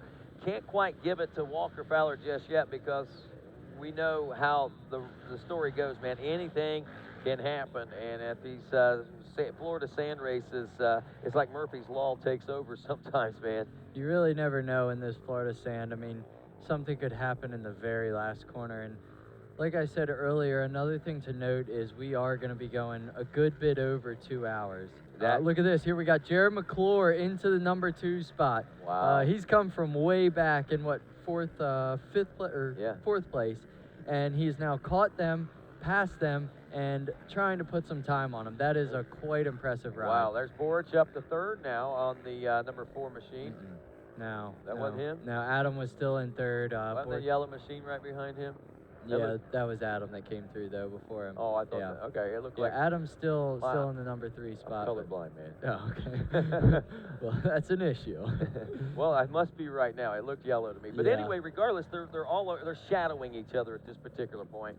And he is well within striking distance. But the thing about it is, now that Jared McClure's gotten around Adam, here we're back to that same battle between Adam and Chris, and they may just be stuck in that funk right now. They may be, but I'm sure Chris is looking at Jared, watching him push hard. You know, he came from a long way back, has gotten through him, and he's probably watching him push hard, trying to get away from him, and he's probably looking for lines, looking for a field section to see if he can make a move on Adam to stick with Jared and maybe make something happen there at the end. But I tell you what, this is some of the best racing of the weekend right here, that's for sure.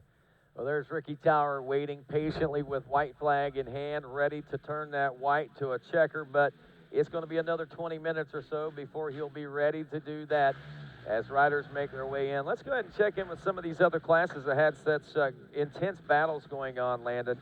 Let's check a little further back in the Xc1 Pro classes. We know we've been talking about Fowler, McGill, Mcclure, Borich, and Neal, your top 5. Richardson in 6th, Wesley Wolfe in 7th, Devin Feehan still in 8th at last check. 9th place, Marty Christopherson and Tucker Wyatt rounding out the top 10. As we look to next, the Senior B class, Ed King, the 406 out of Waynesburg, PA, leading that. Peter Dandry of the 292 out of Uniontown, PA, in 2nd. 268, Jacob Phillips out of Monterey, Tennessee, in 3rd. In 4th place, 936, Scott Yadis out of Chalfont, Pennsylvania. Your 5th place is Brian Locke from Harpers Ferry, West Virginia, number 711. Looking next at Xc2 Pro Am. Hunter Hart leading 1 minute and 7 seconds over Matt Lindell. John Glotta 1 minute and 30 seconds over behind Matt Lindell. Now, something I want to point out here. Remember, Hunter Hart and Matt Lindell were pretty tight at the early part of this race. We see now that they have stretched out after 2 laps anyway, and they had 1 minute and 30 take that back. Lindell had 1 minute and 30 second lead over John Glotta, so that goes to show that, man, Hunter's really wicking it up out here in this second round. He's got a little bit of redemption, I think, after those mechanical issues last time. Yeah, I figured Hunter Hart would be strong here today. You know, he spent all his winter down here, and he's a hard worker. He did a lot of training down here. I know he did a lot of cycling, which is obviously cardio, worked on his cardio, and he's clearly showing it here today. He certainly wasn't happy to come out to round 1 after all that work and have the breakdown that he did, so I'm sure he's coming here for redemption, and that's exactly what he's getting. And I don't even know that he's necessarily picking up the pace. He just isn't getting any slower. I mean, he's just Lindell actually on lap 2 turned about a 20-second faster lap than Hunter Hart did on lap 3, so they're starting to slow down. Actually, I don't see Lindell has checked in for, there he has. Lindell is now 1 minute and 2 seconds. So he gained 5 seconds, it looks like. But we still haven't seen John Glotta check in. So 34-34 for Hunter Hart, 34-29 for Matt Lindell. So something happened out there on lap 1, 2 in that neighborhood that separated those guys, and they're running pretty steady paces. Looking at Glotta for 3rd, Austin Abney in 4th, and Kenny Schick to round out the top 5 in that Pro-Am. College A class, Noah Mikkelsen still out front of this one now after 2, at least after 2. These guys are doing in about 4 minutes for their next lap complete. 7.3 seconds separating those guys. Ronnie Rush, 7:14 in 2nd, Bodie Lamoureux in 3rd, Seth Wilson in 4th, McCain Jennings rounding out the top 5. I'm very interested in this race because the talent that we have up front in Ronnie Rush and the experience in off-road racing and speed with Ronnie Rush, and then the speed of ATV motocross star Noah Mikkelsen. It's kind of neat to see these guys going at it. Does Noah have the stamina for 2+ hours out there? That's going to be a big question too, I think. Yeah, I would say that's going to be the toughest thing that he may struggle with, and who knows, he may not struggle at all. It may have been working hard, but that's the biggest difference. He's been training all winter, though. Yeah, exactly. So, but that's the biggest difference between the motocross series and the GNCC series. It's you know, the motocross maybe races for 20-25 minutes, if that even. These guys are out there, probably the roughest track of the year here today, and we're going to be running, I would say, 2 hours and 15 minutes for the leader, which means College A and those guys are going to be, you know, running for a long time. Well, Ben Danner, we got, is that our leader right there? Yep, that's Walker. WFR, there it is, Walker Fowler Racing through the PowerPoint there, it's a 6-mile marker as we look at Junior A 22 plus. We got Ben Danner leading James Mauger there. Levi Cohen has dropped from 2nd to 3rd now as he lost about 30 seconds. Josh Haney, the 408, is 4th. Zach Wright out of Granite Falls, North Carolina, rounds out the top 5. That A class, Big Papa P, Jeff Pickens out front in that one. 4 minute and 3 second lead over Nick Camilli, I should say. Camilli out of Concord, North Carolina. And Terrebonne, California, home to David Peach, the 559. He is 3rd place. And Brian Halsey leading the Senior 840 plus class with John South of the 410 in 2nd. These guys are doing in about 4 minutes for their next lap complete. 7.3 seconds separating those guys. Ronnie Rush, 7:14 in 2nd. Bodie Lamoureux in 3rd. Seth Wilson in 4th. McCain Jennings rounding out the top 5. I'm very interested in this race because the talent that we have up front in Ronnie Rush and the experience in off-road racing and speed with Ronnie Rush, and then the speed of ATV motocross star Noah Mikkelsen. It's kind of neat to see these guys going at it. Does Noah have the stamina for 2+ hours out there? That's going to be a big question too, I think. Yeah, I would say that's going to be the toughest thing that he may struggle with, and who knows, he may not struggle at all. He may have been working hard, but that's the biggest difference. He's been training all winter, though. Yeah, exactly. So, but that's the biggest difference between the motocross series and the GNCC series. It's you know, the motocross maybe races for 20-25 minutes, if that even. These guys are out there, probably the roughest track of the year here today, and we're going to be running, I would say, 2 hours and 15 minutes for the leader, which means College A and those guys are going to be, you know, running for a long time. Well, Ben Danner, we got, is that our leader right there? Yep, that's Walker. WFR, there it is. Walker Fowler Racing through the PowerPoint there, 6-mile marker as we look at Junior A 22+. We got Ben Danner leading James Mauger there. Levi Cohen has dropped from second to third now as he lost about 30 seconds. Josh Haney, the 408, is fourth. Zach Wright out of Granite Falls, North Carolina, rounds out the top 5. That A class, Big Papa P, Jeff Pickens out front in that one. 4-minute and 3-second lead over Nick Camilli, I should say. Camilli out of Concord, North Carolina. And Terrebonne, California, home to David Peach, the 559. He is third place. And Brian Halsey leading the Senior 840+ class with John South of the 410 in second. Richard Taylor, 311 in third. Roberto Rivera from Puerto Rico in fourth. And Justin Kerr rounding out the top 5 there in the Senior A class. Getting a lot of Puerto Ricans with us this weekend. College B class, there's the two moto stars, Jeremy Ladon and Grayson Eller going at it. About a 2-minute and 10-second lead separating them. But Eller has a 2-minute and 34-second lead over third place going into this one. So, wow, these guys are really tearing it up. Welcoming back Carter Kearns from Fairmont, West Virginia. He was back 7th place at the end of the first lap. The 355 has moved up into a 4th place position. And looking at lap times, he's looking to hang steady there right now. He's kind of missed the last couple of years on and off. A race or two is all we've ever seen him, but he comes to this new season a slim, trim, fit young man as well, and he looks like he's ready to do some damage in 2018. Chase Allison rounding out the top 5 there in that College B class out of McClellantown, Pennsylvania. Junior B class, Dustin Ulrich out of Trevorton, PA, the 5:14, a minute and 25 seconds leading there, and there's Walker Fowler making his way through this wood section. Cody Holcomb in third, Blaze Taylor in fourth, the Junior B class. And fifth place, Nathaniel Tickle. Another hot line by Walker Fowler right there, Landon Wolfe. He, man, I tell you, he did I think he did that exact same thing the last lap. Yeah, I mean, it seems every lap, and I don't. The funny thing is, I'm not positive on this, but look at this. Look, here's the bottom of that dropping out. But oh, this is where the problems start. The funny thing is, Walker, to my knowledge, does not bike the track on Friday or Saturday morning. So he is doing this. He's just good. He's got an eye for lines. I mean, it works out. Look at this. This guy is just sitting there, wheels spinning, nothing, no movement, but plugging away. And here we got somebody trying to get around him. This line is going to be an issue for the rest of this race, I'm sure. As you can see, these guys are buried. The funny thing is, it is dry down here. Here comes the battle for second place. Jared Mcclure still hanging on to that number 2 spot, but he has not been able to put a gap on these guys. We still got Adam hot on his heels, and the screen froze there, so I don't know. I'd say Chris is still there. I would say Chris he is hasn't still let there. up any whatsoever, and if it's tradition for Chris, he's trying to position himself for the old boards, trying to pull that one back out of the old pocket. He might have left that one in the billfold too long. Yep. Though, you know Gosh, here comes Marty Christopherson trying to get around these stuck riders, but he's having the same issue that they are. Christopherson back I'm sure this is so frustrating for him, but he is back moving, so back on the road. It's a tough section. The leaders don't have to come through here again, so they're not going to have the issue. But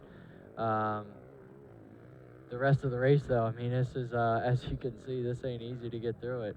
Even these pro riders are getting hung up in it. So Wow. This guy, he looks like he's a little tired. Man, This Florida sand's wore him out. Yeah, insult to injury. Florida sand wearing you out. Then you got to deal with mud, man. I mean, that's a double decker right there. These guys can't catch a break, I No. tell you. But yeah, it seems like a good track. I mean, everybody seems good. One person that does not seem more out is Walker Fowler.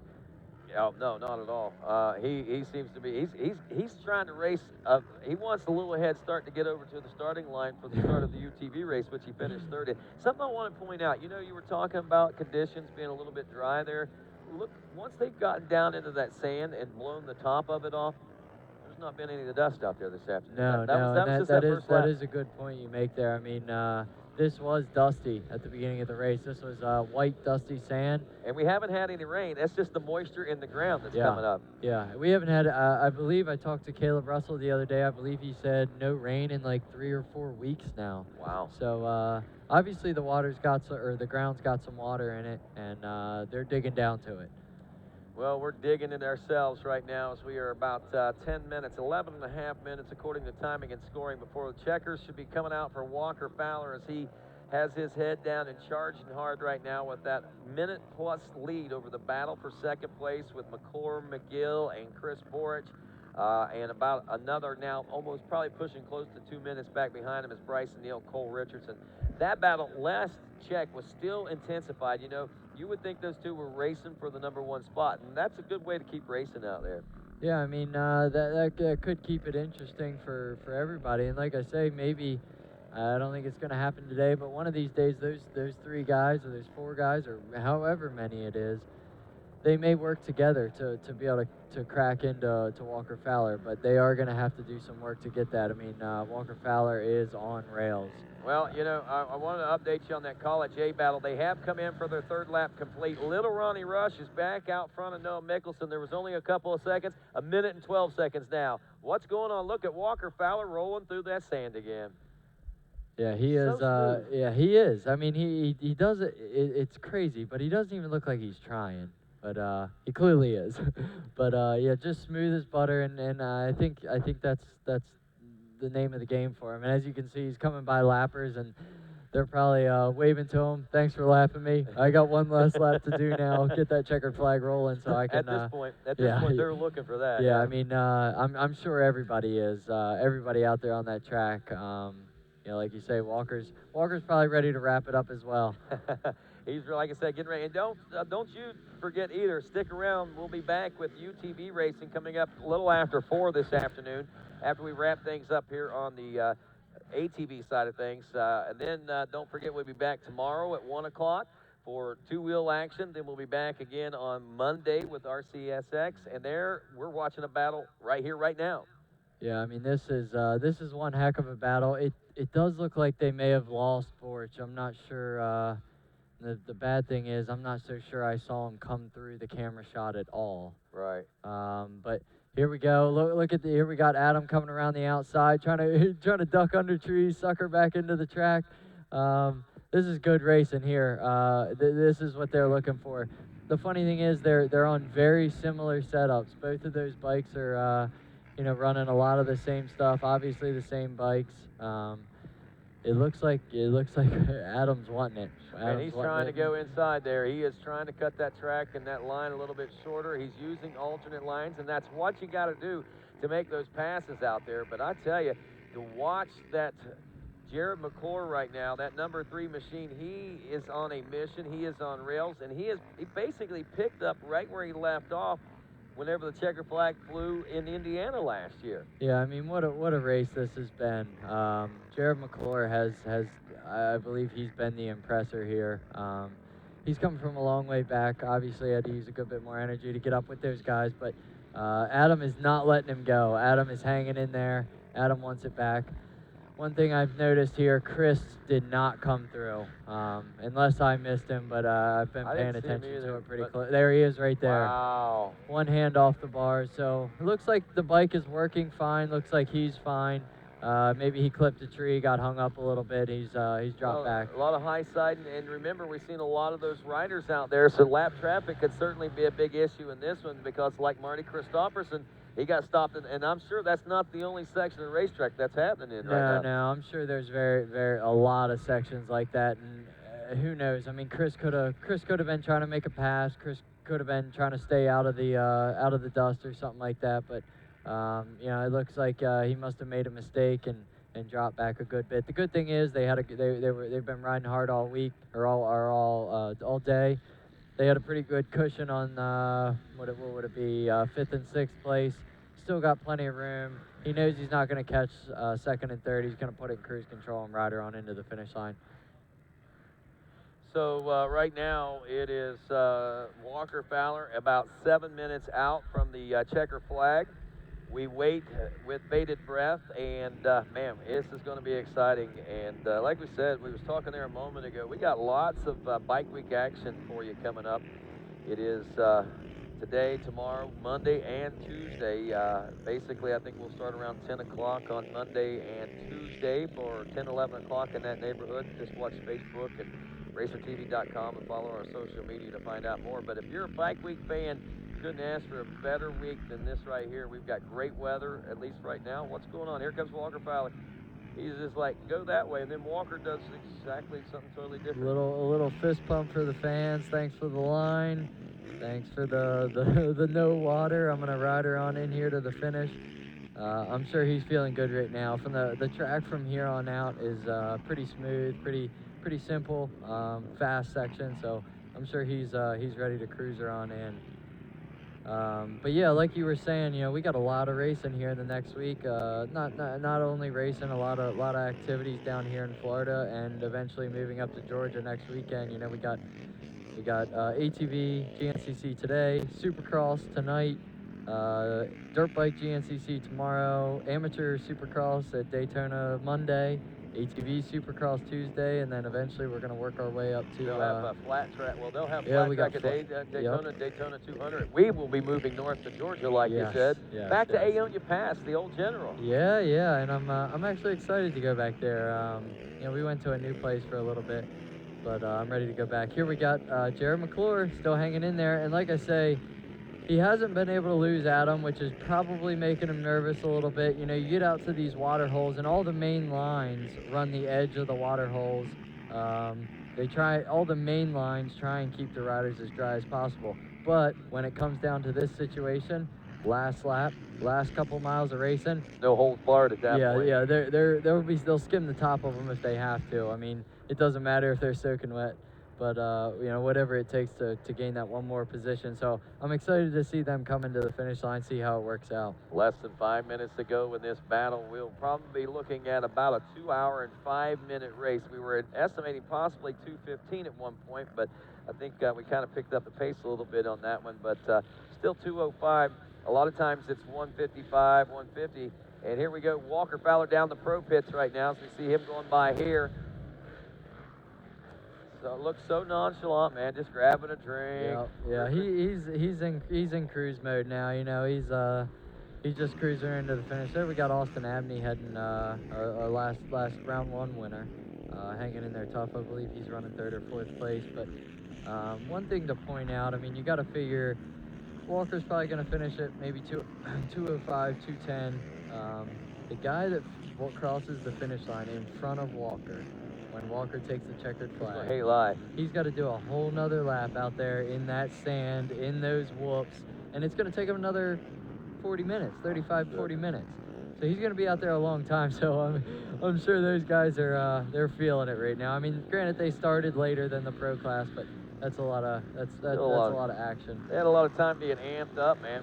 Going through all those starts. Here we got them coming through the pro row. Adam McGill back into 2nd place. Jared Mcclure still hanging in there, but I don't know. I guess we missed it on the screen or somewhere there was a pass made, but Jared don't have much time to get that one back, so he better be pushing.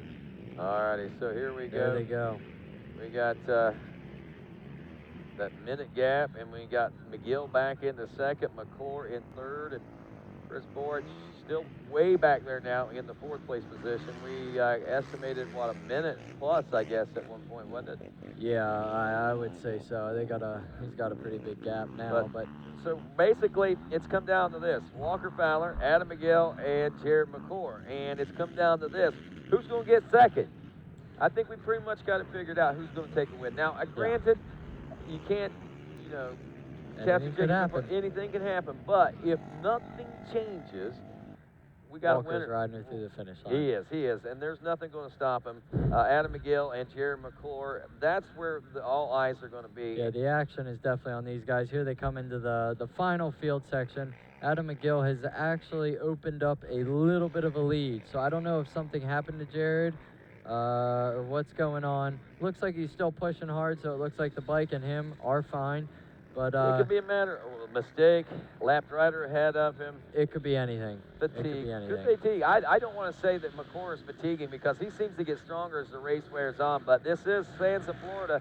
It's got to be taking a little bit of toll, even on the snake, man. Absolutely, like you say, Florida whoops, they're not easy for anybody. It doesn't matter who you are. So I'm sure he's not giving up yet, though. He's got a good bit of woods, and actually the last couple miles of woods here, just after this field section, they run down along the pits through a bunch of pine sections and also through some pretty big mud sections, like I say, with those water holes. So there's still a lot of opportunity for passing. I mean, my race this morning came down to that last mile. I mean, there's lines everywhere there at the end, which is great for the spectators, for the racers, for everything.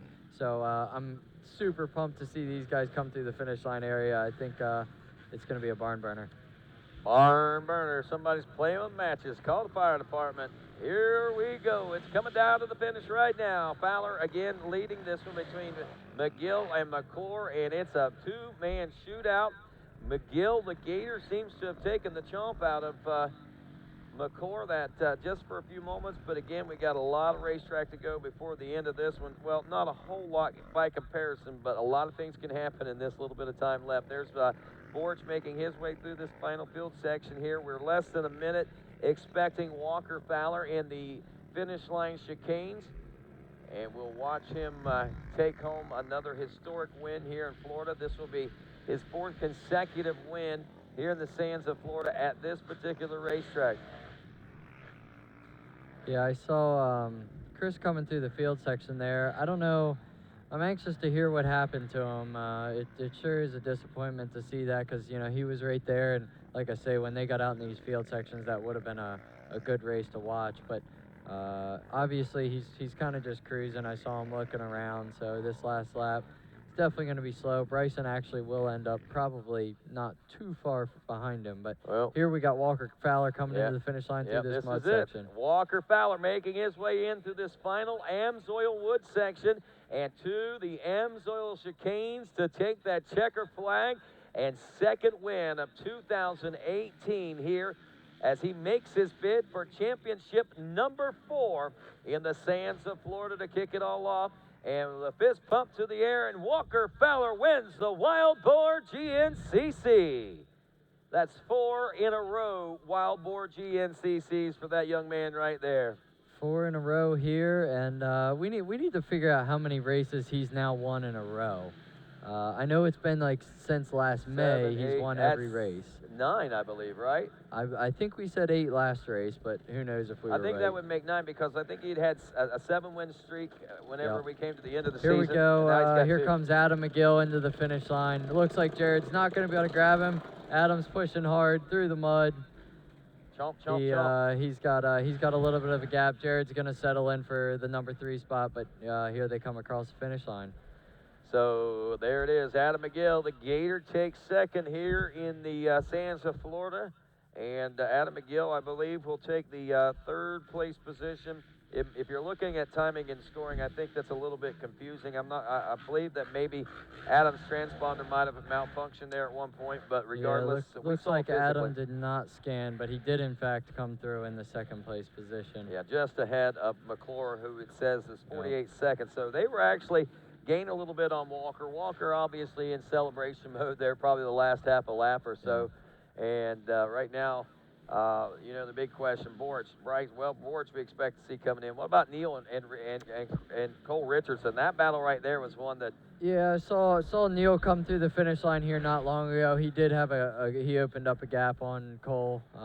Like we said earlier, I mean, Cole took a whole year off, come into the roughest race here at the beginning of the year. I mean, it's not easy. He held well. You think about it. I mean, any of these guys that aren't as well conditioned to be able to hold past the hour-and-a-half mark, into the hour and 45-minute mark like that. That's pretty impressive It's stuff. very impressive. I mean, you probably wouldn't believe, if you went out and walked this track right now, you probably wouldn't believe how rough it is and how fast these guys are going through it for over 2 hours straight. I mean, it's downright impressive. Well, I about wore myself out riding from the camper to the TV trailer this morning, and it's just a flat piece of ground. I can't imagine what these guys are feeling like. You can only imagine, but... Hey, folks, want to remind you, if you see those signs that says woods closed, we close the woods for the UTV races. Between 4 and 6, the woods are going to be closing, and that is so we can hold the UTV race. And you guys on RacerTV.com, be sure and stick around. We'll be coming back here shortly. To do that, we're going to stop in and talk with our top finishers here in just a few moments with Mikey Waynes down at the finish line. There's Chris Borch making his way through now, L-Dub, and... you know, it's a respectable day. There's no doubt about it. It is. And, honestly, I'm sure he's going to be upset with himself. Whatever went wrong, it's not what he wanted. But Chris needs to be happy with what he got and move on. All right, he looks like Mikey Waynes is ready for us as he's standing by with our Wild Pour winner and Big Buck winner, Mr. Walker Fowler.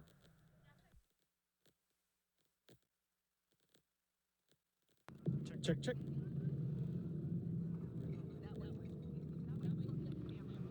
All right, thanks, guys. Down here with Walker Fowler, man, 2 for 2 in 2018. What else can I say, man? Wow. Yeah, I'm saying wow, too. I thought it was going to be a good day to get a good start, and obviously it's always good to get a good start, but we dug down so deep in the sand that we actually hit moisture everywhere on the track, so you know, dust was not an issue. Felt good that first lap. I never got arm pumped. Those other guys, they were right on me, and then as soon as there was a gap, I knew that you know, a little bobble or, you know, something. So I just said, let's go, let's do this thing, and, you know, put a pretty good gap on them. Lap 2, I kind of paced myself, and I think I paced myself too much. Chris Borch got within about 10 seconds of me, and I was a little nervous, not going to lie to you. So I started really picking up the pace, and man, around the 3-mile marker, I hit something in the weeds, and I bent the front end of this thing all up. Thank gosh for the good components and the great machine that we have, because I think the frame's bent. I think there's a lot of bad things that it's doing, but we didn't break anything. And when I came off of it, my tether cord broke and stayed on the bike, so I didn't have to worry about putting it back on because I was trying to figure out what happened. Part of my helmet broke. I mean, it was a pretty good crash. But I rolled out of it, got right back on the quad, and just said, play roadblock at this point. If it's bent up, just try to hold the line if those guys catch you. And someone caught me. I have no idea who it was, and something happened with them. And, you know, we just kept moving forward, and that's what you got to do. And 2 for 2. 2 for 2, my friend. 11 more to go, right? 11 more to go. One at a time, that's for sure. You know, we're just trying to put this WFR GBC Fly Racing FMF Yamaha up front. You know, like I said, these Lone Star components, Fox shocks, Hinson. This whole bike is just an incredible machine. So you know, VP Racing fuels, Gold Speed wheels, webcams, Alpine Stars. I know they're here today. Precision stabilizer. This is one of those races where if my friend is this bent up, you'd have broke something. So George, thank you so much. It saved my life today. I don't know. I'm just excited. We got Comedic gaskets on board, Fuel Customs, man. ODI, DP brakes, Scott goggles. Like I said, the guys from Flyer here, Chris Harris. Thank you guys so much. Maximo Oils, Moto Experts. Man, there's a long list. I know we got limited time, but thank you guys so much. There you go. Your overall winner in the XC1, Walker Fowler.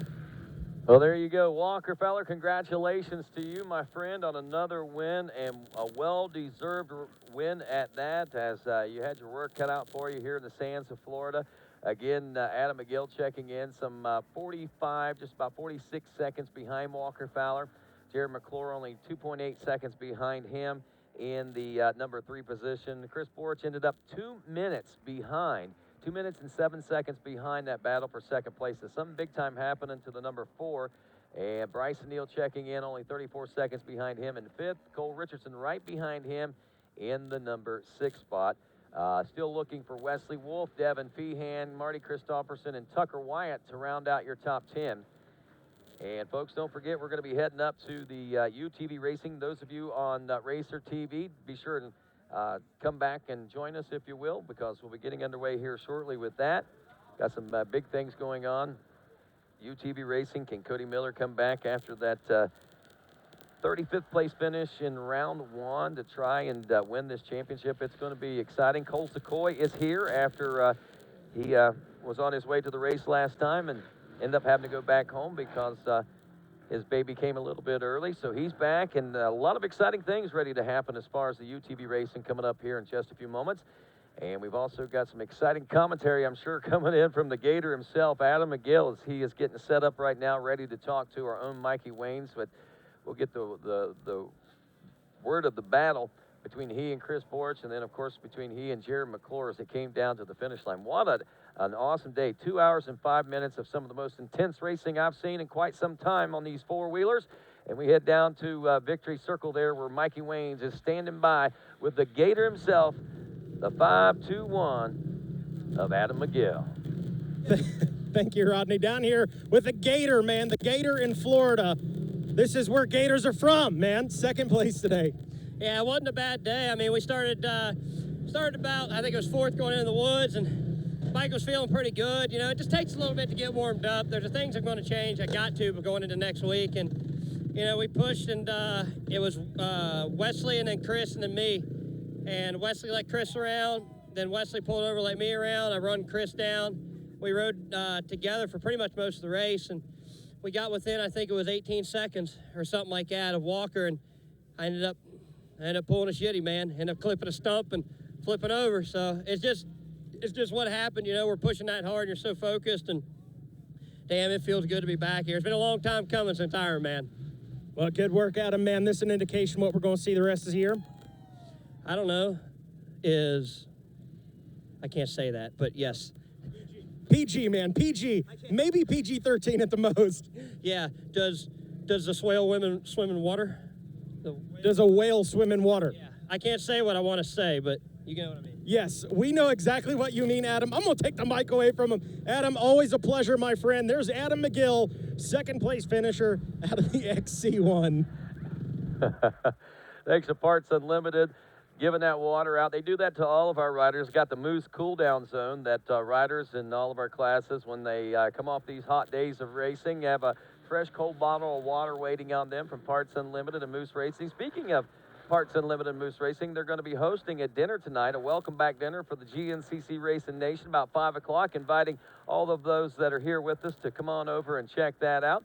Meantime, we're going to get the word in from the sneaky snake himself, Jared Mcclure, who hung back and seemed like might be out of this one at one point, but as the race wore on, he was able to position himself perfectly and nearly took a second, but walking away with a 3rd place today, man, I tell you, the number 3 machine has got to be ultimately pleased with the ride that he put forth here in Florida, and these guys are all going to have to recoup and regroup, get their machines dialed back in, and head up to Georgia and try to do it all again in about 7 days when we roll back to Aonia Pass. It's the return to Aonia Pass. It'll be a nice welcome return. Been a few years since we've been there. So a lot of cool things going on there. I just love this bike week. All the great racing. Like we pointed out today, tomorrow we got RacerTV. We got RacerTV on Monday, RacerTV on Tuesday, and then again next Saturday and Sunday. If you're in the area, you can go down and watch the Daytona Supercross that's going on tonight. So a lot of cool things going on. This guy right here is one of the coolest this week. We're talking about the snake, sneaky snake, Jared Mcclure. Thanks, Rodney. Yeah, Jared Mcclure, man. I was talking to Adam. The battle for second place today, man. Talk to us a little bit about what was going on out there today. Yeah, the last lap and a half there got pretty intense. Off the start, I was like 4th or 5th, and the top 3 there gapped me. So, you know, I was kind of seeing spots of their dust all day, just pushing and pushing, like, come on, where are these guys? Where are these guys? Just came through the finish there. I seen like 30 seconds or something. I thought, man, I really gotta push. So, you know, I put the hammer down. I scared myself a few times. You know, I was really just hammering down, and you know, the bike worked awesome. The Elka shocks were working good. Max's tires were hooking up, and then right at the power point there, I was able to, you know, start to see them, and man, that was just confidence booster. You know, I knew I was making up time, so I just kept pushing. And finally, you know, I got around Chris here before the finish, going on to the last lap, just took a different line through that mud. And then I was kind of riding with Adam, watching his lines, and he took a split line, and I just hit it hard up the middle or up the inside and was able to squeak by him. Tried hard to hold him off. Had him all the way to the open trackside pittings here, and he just got me up the inside on one of the rougher sections. It was, my fault. I kind of screwed up. Was just letting it hang out, and I missed a good line. So, I tried to get him back, but he got me. Super pumped on third. Some of these guys were down Florida all winter. I just showed up here today, last night.